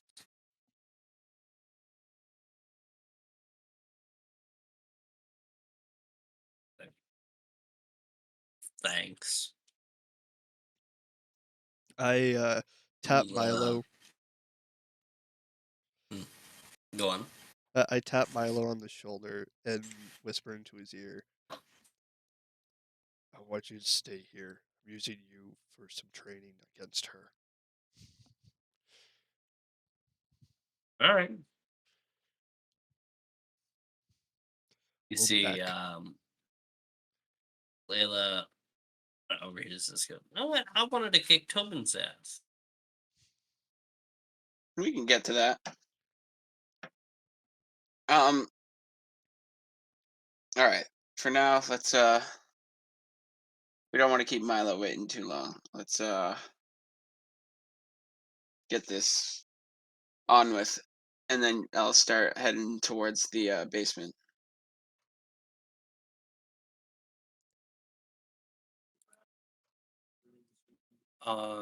As Tobin, Leila, and Calduin go to the basement, Yonatan is going to head out into the courtyard and try to find a secluded spot where he can meditate further on what he saw with Beckett.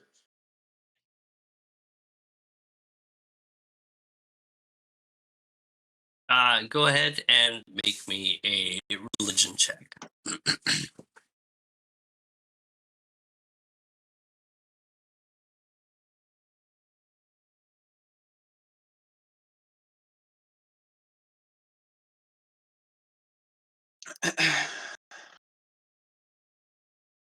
That is going to be a 23. All right. We'll come back to that.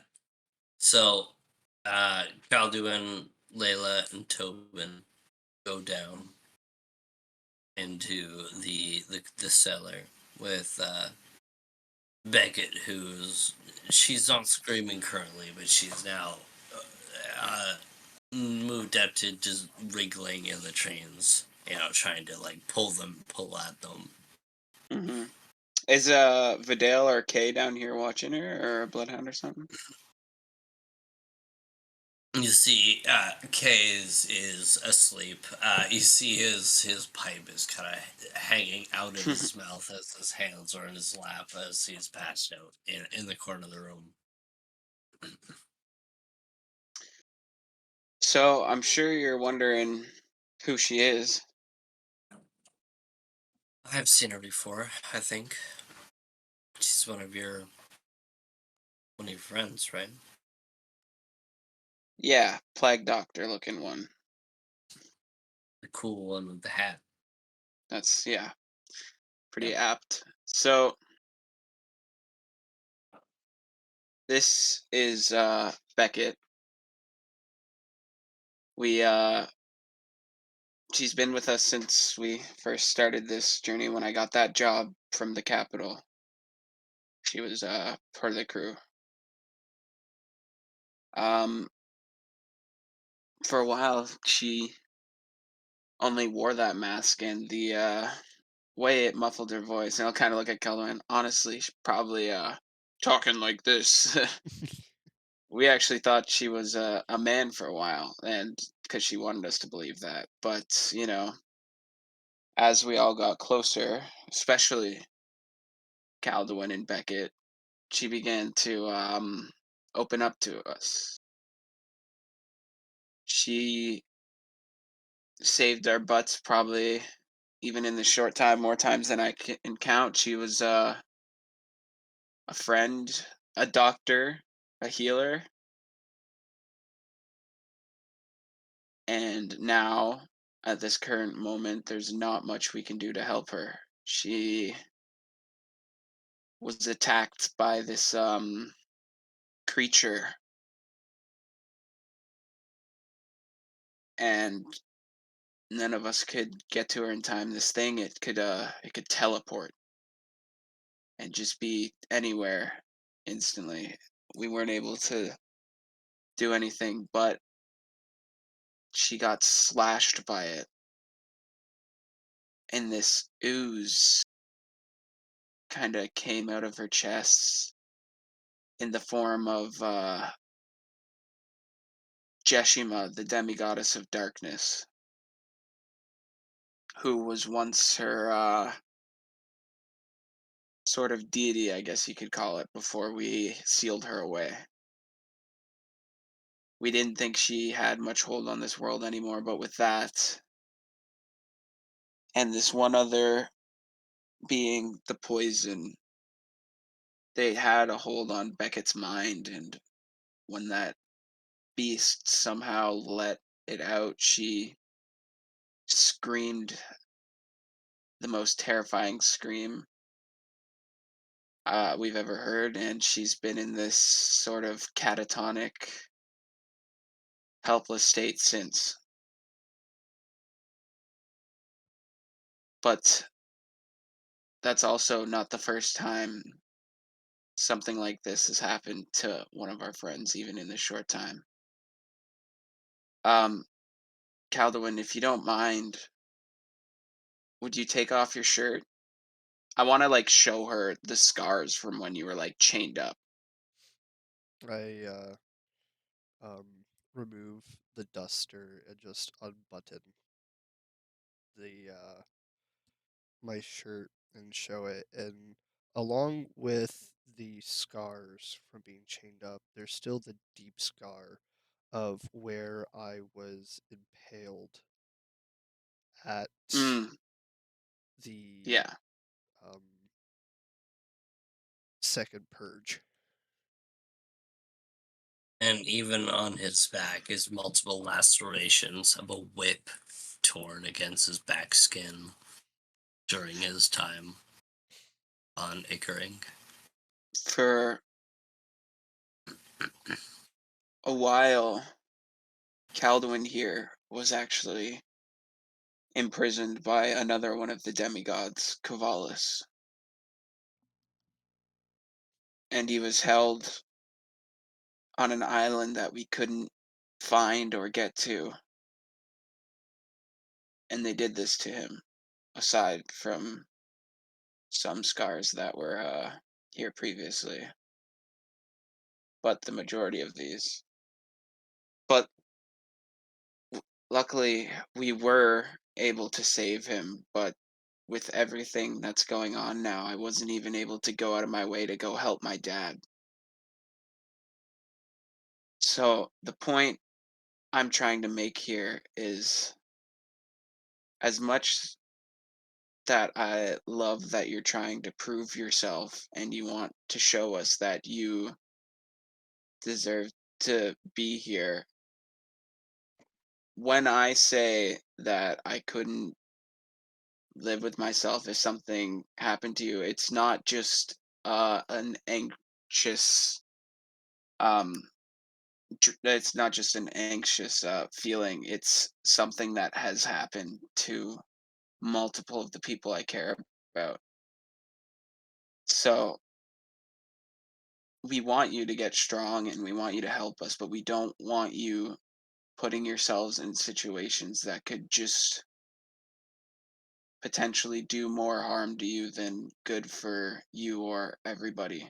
So we will train you up and get you strong, but we need you to care about your well-being too and your safeness. Well, it's a good thing I don't have any connection to any gods or anything. Yeah,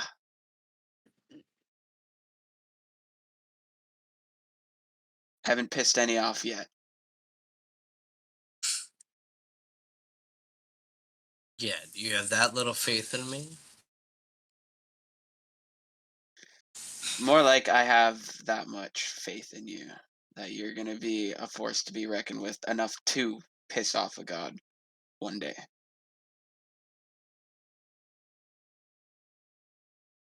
Well,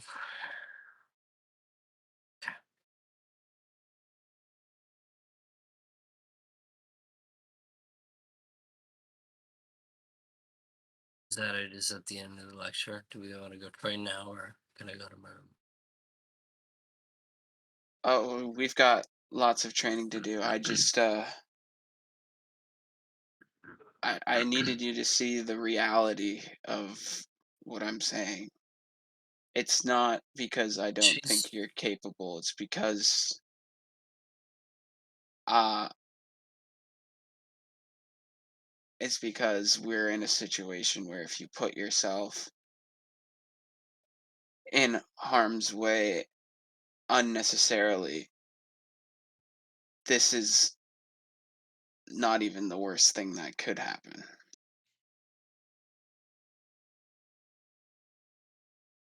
She's here, you know. Hmm? She feels you guys. When I Good. when I calmed her and feel her mind. She thinks about you guys a lot.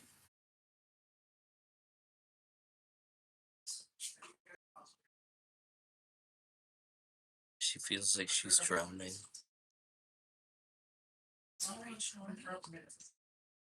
I don't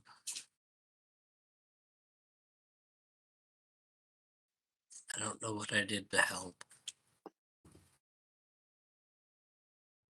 but it looked like she could breathe just for a little while.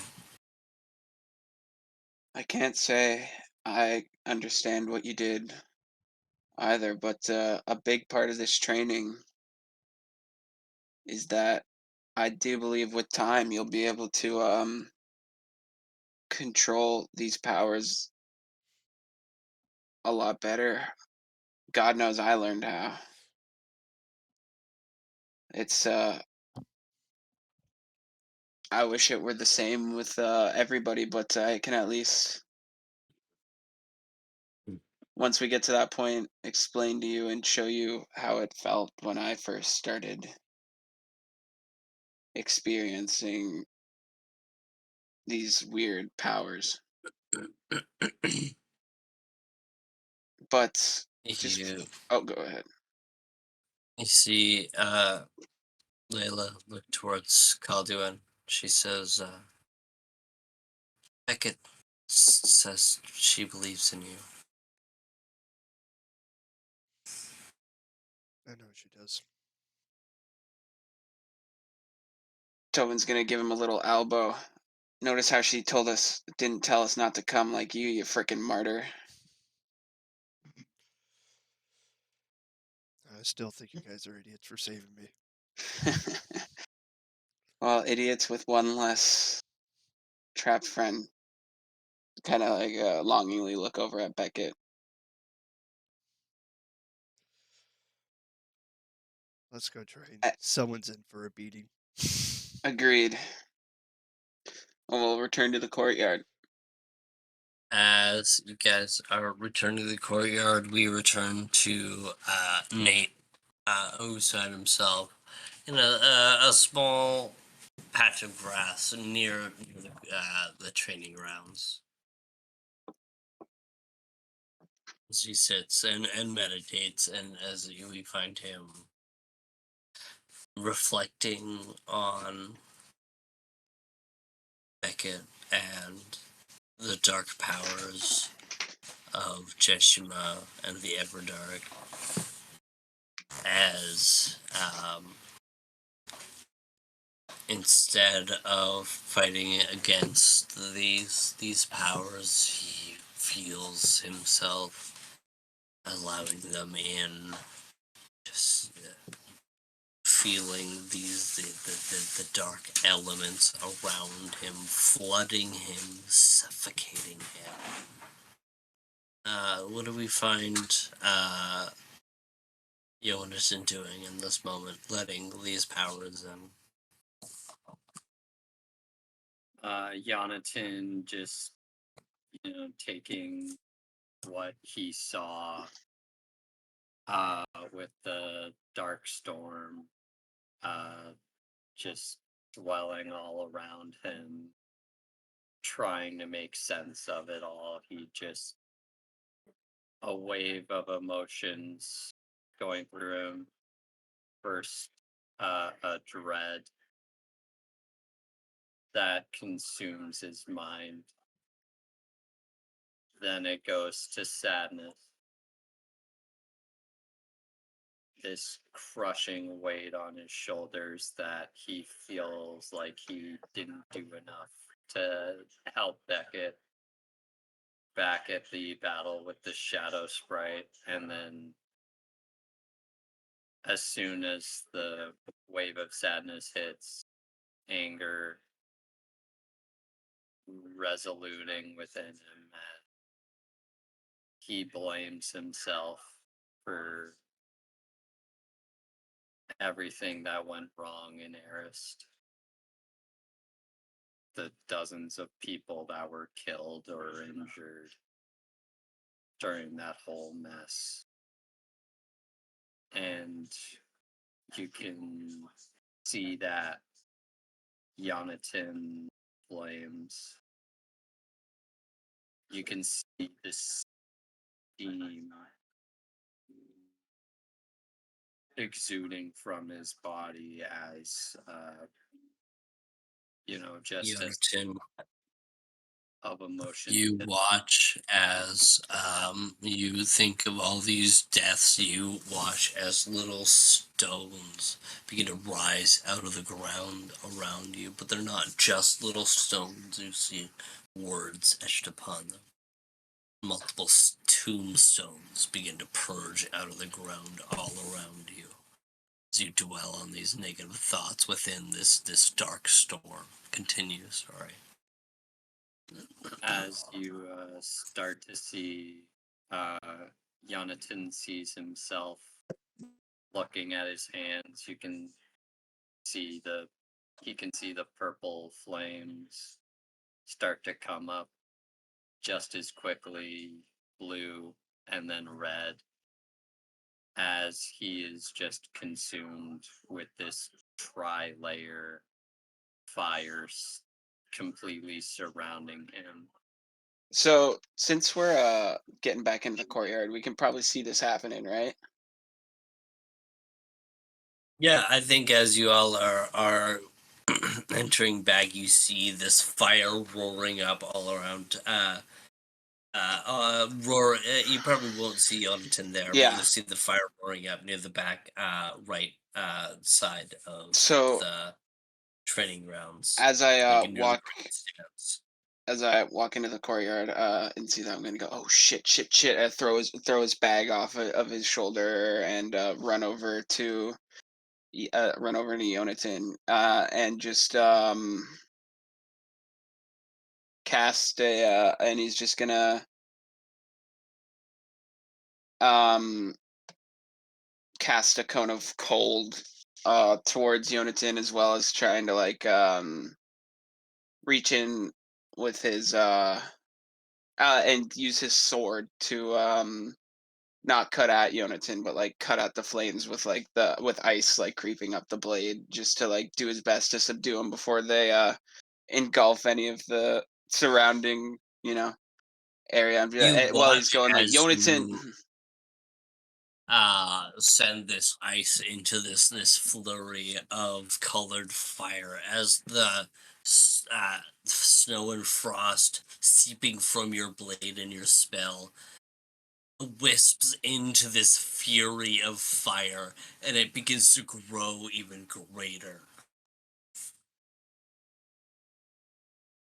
Yeah. As you all watch within, although this fury all around Yonatan is amazing and terrifying, you watch Yonatan within the fire sits completely calm. As you watch around, even you notice as the tombstones that have risen up all around him, the fire scorching around the grass. It doesn't touch in the grass. It Okay. isn't scorching anything. Good. Is it hot to the touch? It is hot to the touch as you try to go towards it. It kind of lashes out towards you as you are unable to approach Yonatan. God damn it. Diplomacy.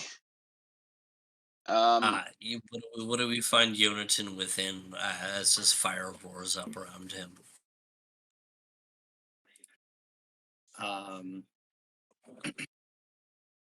Jonathan just, lost and caught in this meditation, just, trying to just shake it off and try to get out of it. But he seems almost stuck within himself. I'm gonna ask Mivni on my shoulder to try and reach into his mind and calm him down if she can. She focuses her mind and stares into the fire at Jonathan's eyes. He is lost in sadness. He feels great guilt. He That's is hard on himself. so. Damn it. Tobin's just gonna kind of go damn it, and then just like kind of just like emotionally just kind of yell, Jonathan. I know it hurts. It hurts all of us. We all feel this way, but it's not any of our faults, especially not your fault. We're gonna save her. We are. We have to.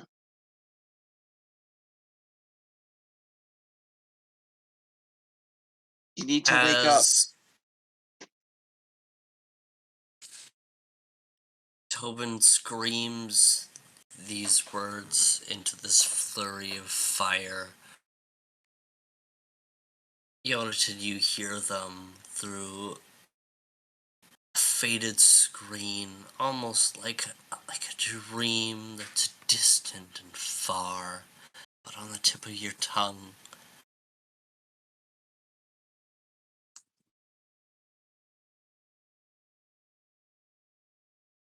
You feel this sadness that swells. It swells into a fire different to the fire that swells around you. It's a beautiful magenta.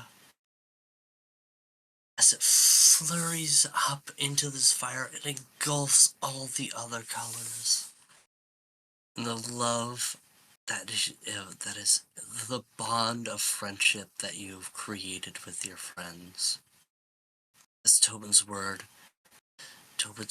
they echo louder into your mind as you become closer. You can almost touch them. You shed your grief, and rain begins to fall from this dark storm. The rain is sweet and salty like the sea.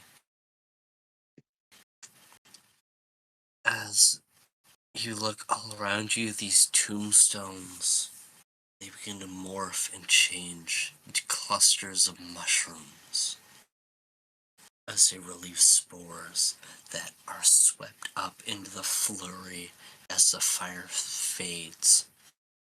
And as you're reminded of your home and your groundedness to nature herself, you take a deep breath. The fire fades all around you. You look up towards your party mates.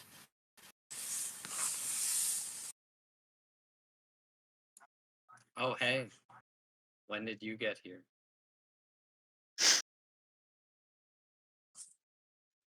Tobin's gonna reach out an arm to like help you out from your meditation stay. Oh, just a few minutes ago.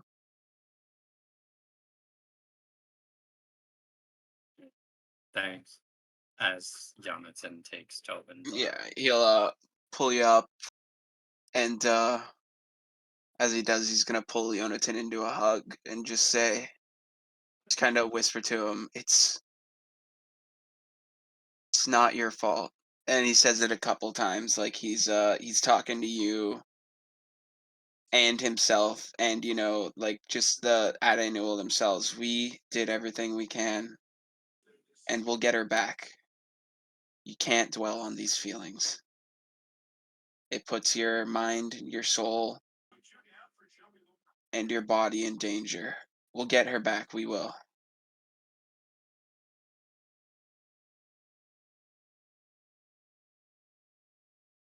Jonathan shedding a single tear. I wish I could believe you, Tobin, but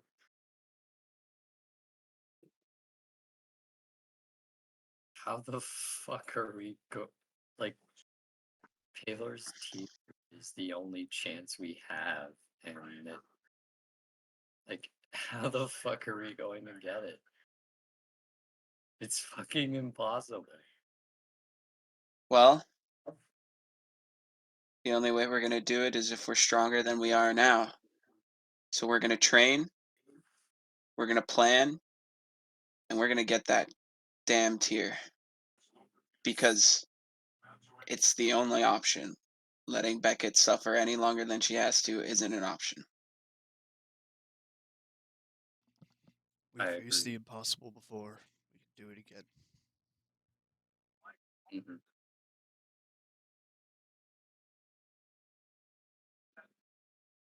You guys train. Go read a book or something. Calm your mind, okay? Okay. You see Mivni speaks to him and goes, I found a great book with a golden substance within that makes it much more enjoyable to read. No more of that, Mivni. Not until you're bigger.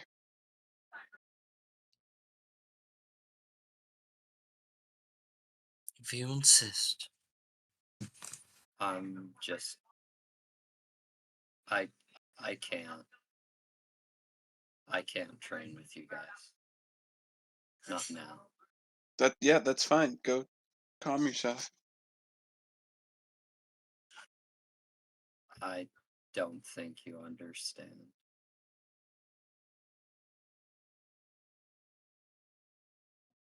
Okay, then explain it to me. We're not doing this backwards, not telling me what's going on like these gods have been doing with us.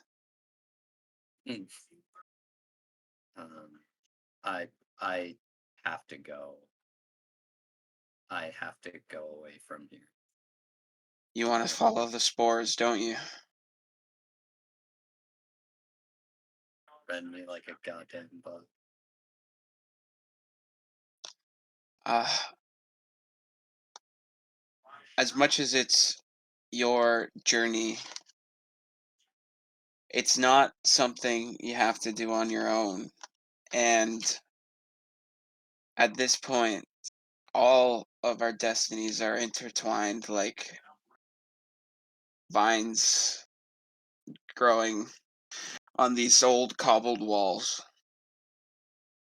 So even if you feel that you have to do that, I think destiny is laid out in such a path that if we continue our journey, you'll find where those spores go. Because as much as you feel like it's something you have to do on your own, that's the whole good part of having these friends and companions, is that we don't have to do any of that on our own. I didn't have to do the glacier trials on my own. I didn't have to retrieve the Fabergé on my own.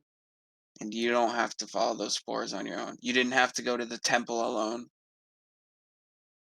We were all there, Yes. and we're gonna continue to be there for each other. You see Peter flies up next to you guys and goes, but Dad isn't going to be alone. Dad has me. Of course he does, Peter. He'll always have you. Like I said, it's So if he needs to go wonderful. do this, then I'll stick by him. I'll make sure he's okay. I'm sure you You will, guys Peter. have stuff to do here. I've heard it all. He's sorry, Dad, if I'm crossing a line here, but he's been distant ever since he got back, and I think he knows where he needs to go. And if he needs to go, I can't stop him, and neither can you, Tobin. I don't want to stop him. I just want him to know that if he needs help in his journey or anything of that sort, that we're here Well, and if that any of my uncles want to come with us. It could be fun. It could be a little road trip.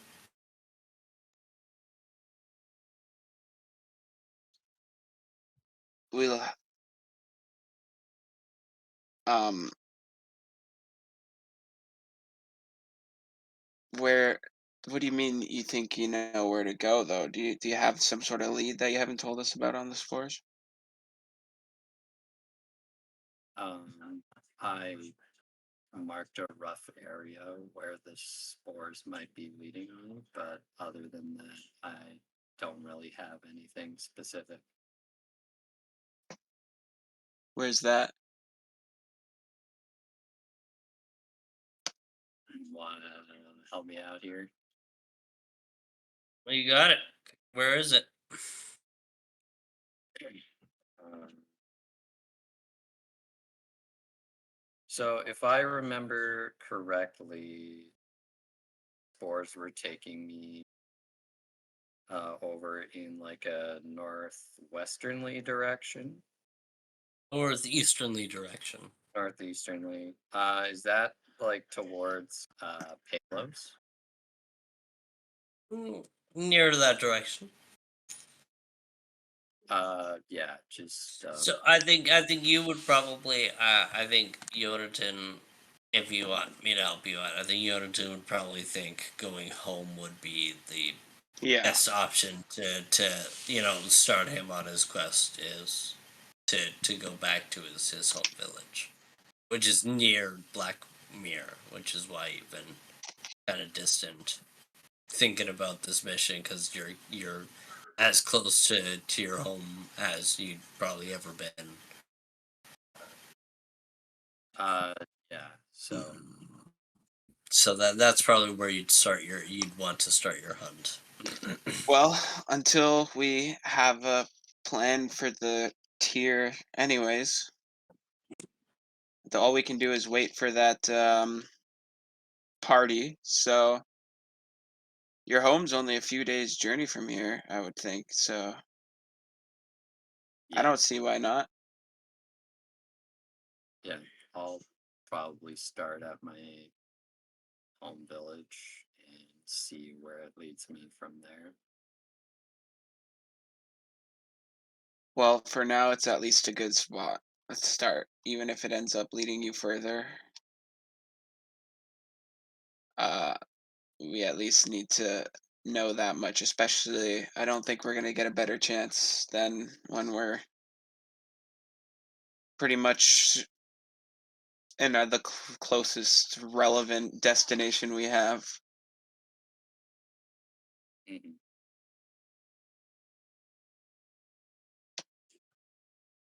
I See, love you. Layla kind of. Sorry, say that again. Yonatan. I love and care for you all. Yeah, you better. You're a dork. Yeah, you're a tree. You kind of got me there. Tree hugger. Don't worry, I'll go Tobin. I'll get Dad back in one piece. We'll be back in Well, no time. I don't see why we can't just all go. It's not like it's far from here. You see, Layla chips in. She goes, I thought we were gonna train me. What, you got a problem with field experience?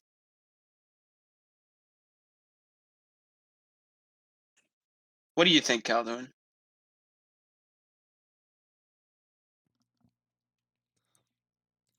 Field experience is the best experience. we could train on the way. Yeah, that's what I was thinking. What if we should probably go get our Golan? He'd probably want to come. Oh, our Grolin's been out here since 6 a.m. Oh, okay. Just He's been out training punching dummies and punching such. dummies. Yeah. He's Actually, broken a total of 5 I'm not punching training right bags. now. What are you doing? Oh no, you're not training right now. What is Orgolin up to? I am in talking with Kay. Oh yeah, we find Orgolin heading down towards Kay's office as you knock upon the door. Isn't he down in the dungeon, Yeah. or did he switch? I guess he could have switched off. He's switched off. You knock on the door, he goes, "Yeah." Hey, Kay, can I talk to you for a second? Yeah. Yeah, dude, come on in.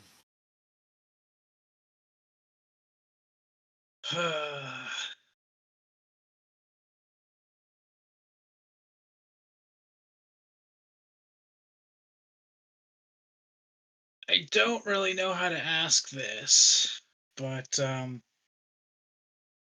want some drugs? no,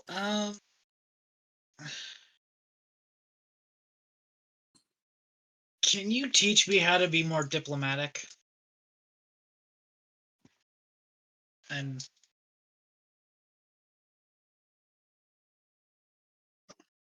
Ah. yeah, Ah. Yeah.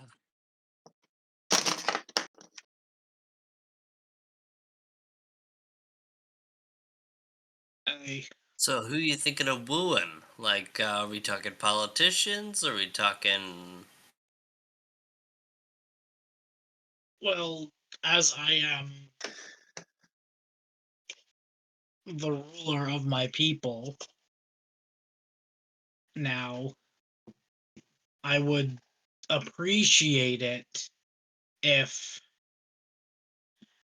I knew how to lead them and be able to work with the rest of the people around, as all I've ever known is how to beat the living shit out of people. Hmm. That's all I've ever done. No, yeah, no, that makes sense. I don't know. My key when it comes to people is people always want something. So you need to make them think you have what they want in order for them to give you what you want without giving what they want to them in full. You want them to keep coming back to you. Gaslight It's like gatekeep girl boss. yeah. And so like if you all right, let's say you got trouble with a couple of farmers who have uh problems with the new taxes that you've raised. Well, you want to give them what they want, and they don't want as much taxes, so you say, I will take 15% less of your livestock if you give me 2 gold more per day. But then you've already done the math, and that 2 gold per day is worth more than that extra little livestock that you got. You just gotta think one step ahead further than what they want. They want you to think that you're giving them a deal when it's you that's winning on the deal. Otherwise, leading people, well, you just gotta think about it as one big family. And, everybody needs one another. I've learned with my bloodhounds that If you treat people their family, they'll treat you like your royalty. It's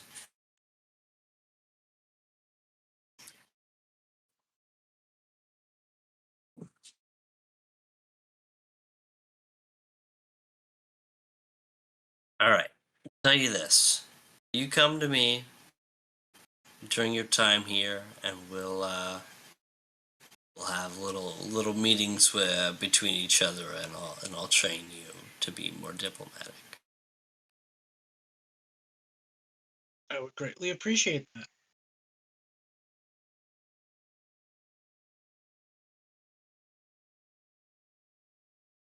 Are you familiar with the game of Knights and Kings?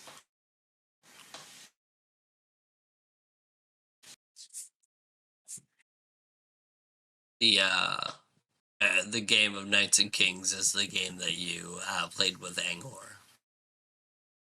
I have recently been introduced to it, so yes. Excellent. Well, I've been meaning to find a partner to play with me.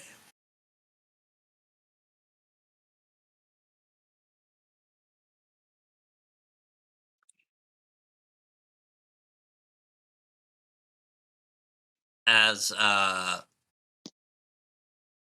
you hear, All after right. you've been talking with Kay for a while, you hear your party shouting your name from within the hallways.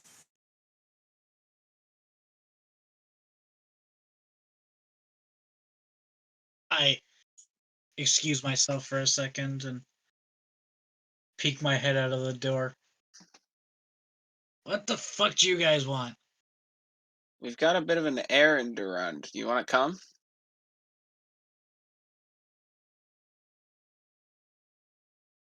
Hi. Give me 5 minutes to finish what I'm doing, and then I will be right there. All right, we'll get ourselves ready and meet you on the front step. We're going into the main continent for a couple days. All right. That should be fine, right, Kay? Just kind of like yelled into the office.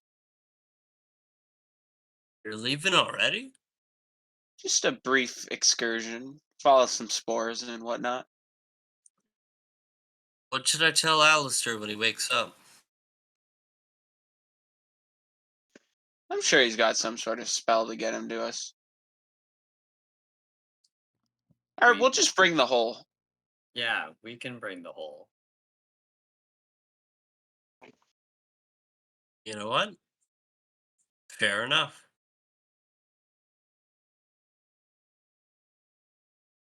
It'll take. How long would the trip be to Scar Forest from here? Not far, half a day. Probably only be 2-3 days, if depending how long we have to spend at the forest. All right, but remember, we gotta start making these moves on the tier. So make sure you bring Alistair back in one piece. Yeah, all right. And I mean, the rest of you guys too, but he is, isn't he the one that's brokering this deal for this tier? I wish I knew more about it, but I I mean, I don't. do too, but maybe we should all have a chat with our dear friend Alistair about his allegiances. It just seems far too clandestine for my liking, you know? Well, then, let's say we'll aim to have a meeting half a day there, half a day back there, 3 days from now. All right, 3 days. See you soon.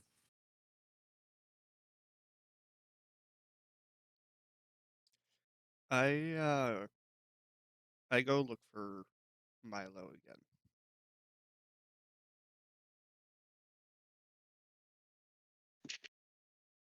You You find Milo in the training ground still, dueling with a dummy. Hey, bud. Yeah, what's up, Cal? I take out a sealed letter from my satchel. Don't open this unless I perish.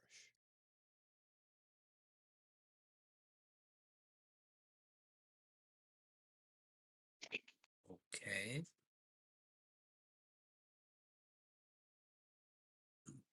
Is it your will? Just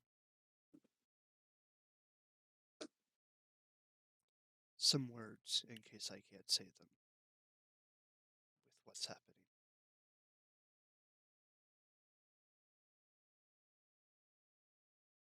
I trust you, Cal.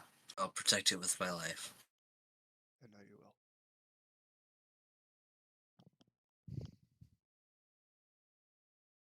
Are you gonna be gone long? Probably 3 days most.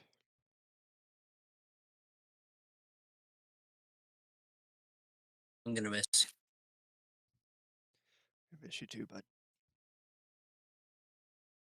Promise me when you get back, you're gonna teach me some of that sound sculpting stuff because my helmet kind of sucked. It was a good first start. What's a trick to make it stick more? How do I get it more like putty like? I'll tell you that when I get back. You're smart enough. Maybe you'll figure it out by then.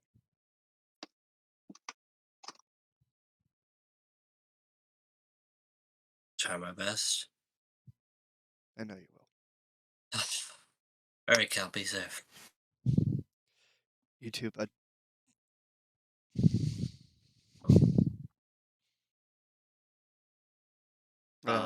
Making my way um, back. Jonathan is just gonna go back into the castle briefly to grab some supplies for the journey ahead. Yeah, any material you guys need under like 3 gold is there that you can grab.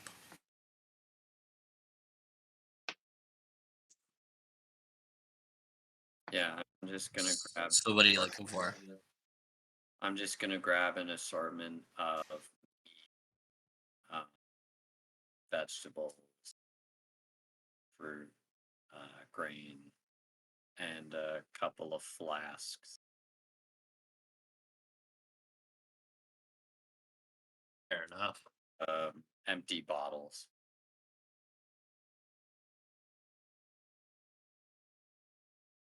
With the Arenaul geared for a new adventure ahead of them.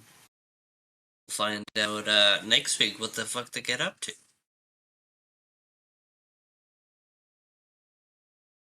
Um, do we want to do inspiration points this session? Yeah, I don't see why not. Yeah, Why not? All right, we'll start with James.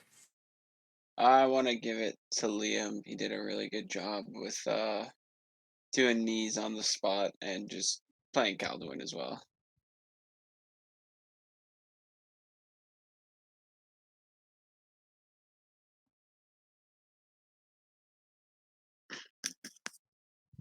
Liam.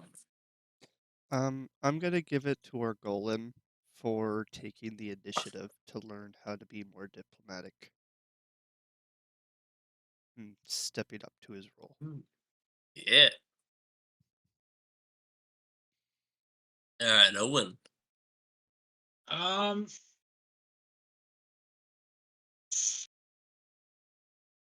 I'd probably also give it to Calduin for doing the double duty. All right, Jonathan. I'm gonna vote Orgolan. All right.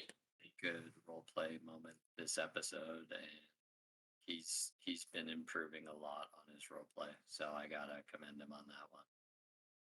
Hell yeah. All right. Calduin or Golden, you guys got the inspiration points for this session.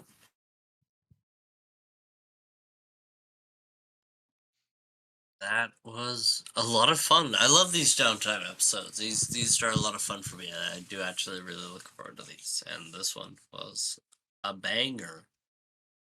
And I know bangers. He knows bangers. Fuck yeah. Well, it's been a pleasure. And instead of Nate, can we get Owen to lead us out this episode with Nate's classic line? Time. All I heard was time. Yeah, me too. Ah, All right, Do it Nate, show again. him how it's done. Bye, have a wonderful time. Oh, and I didn't really. The time glitched out there, so they mixed Yeah. in perfectly. yeah, I love it. Peace.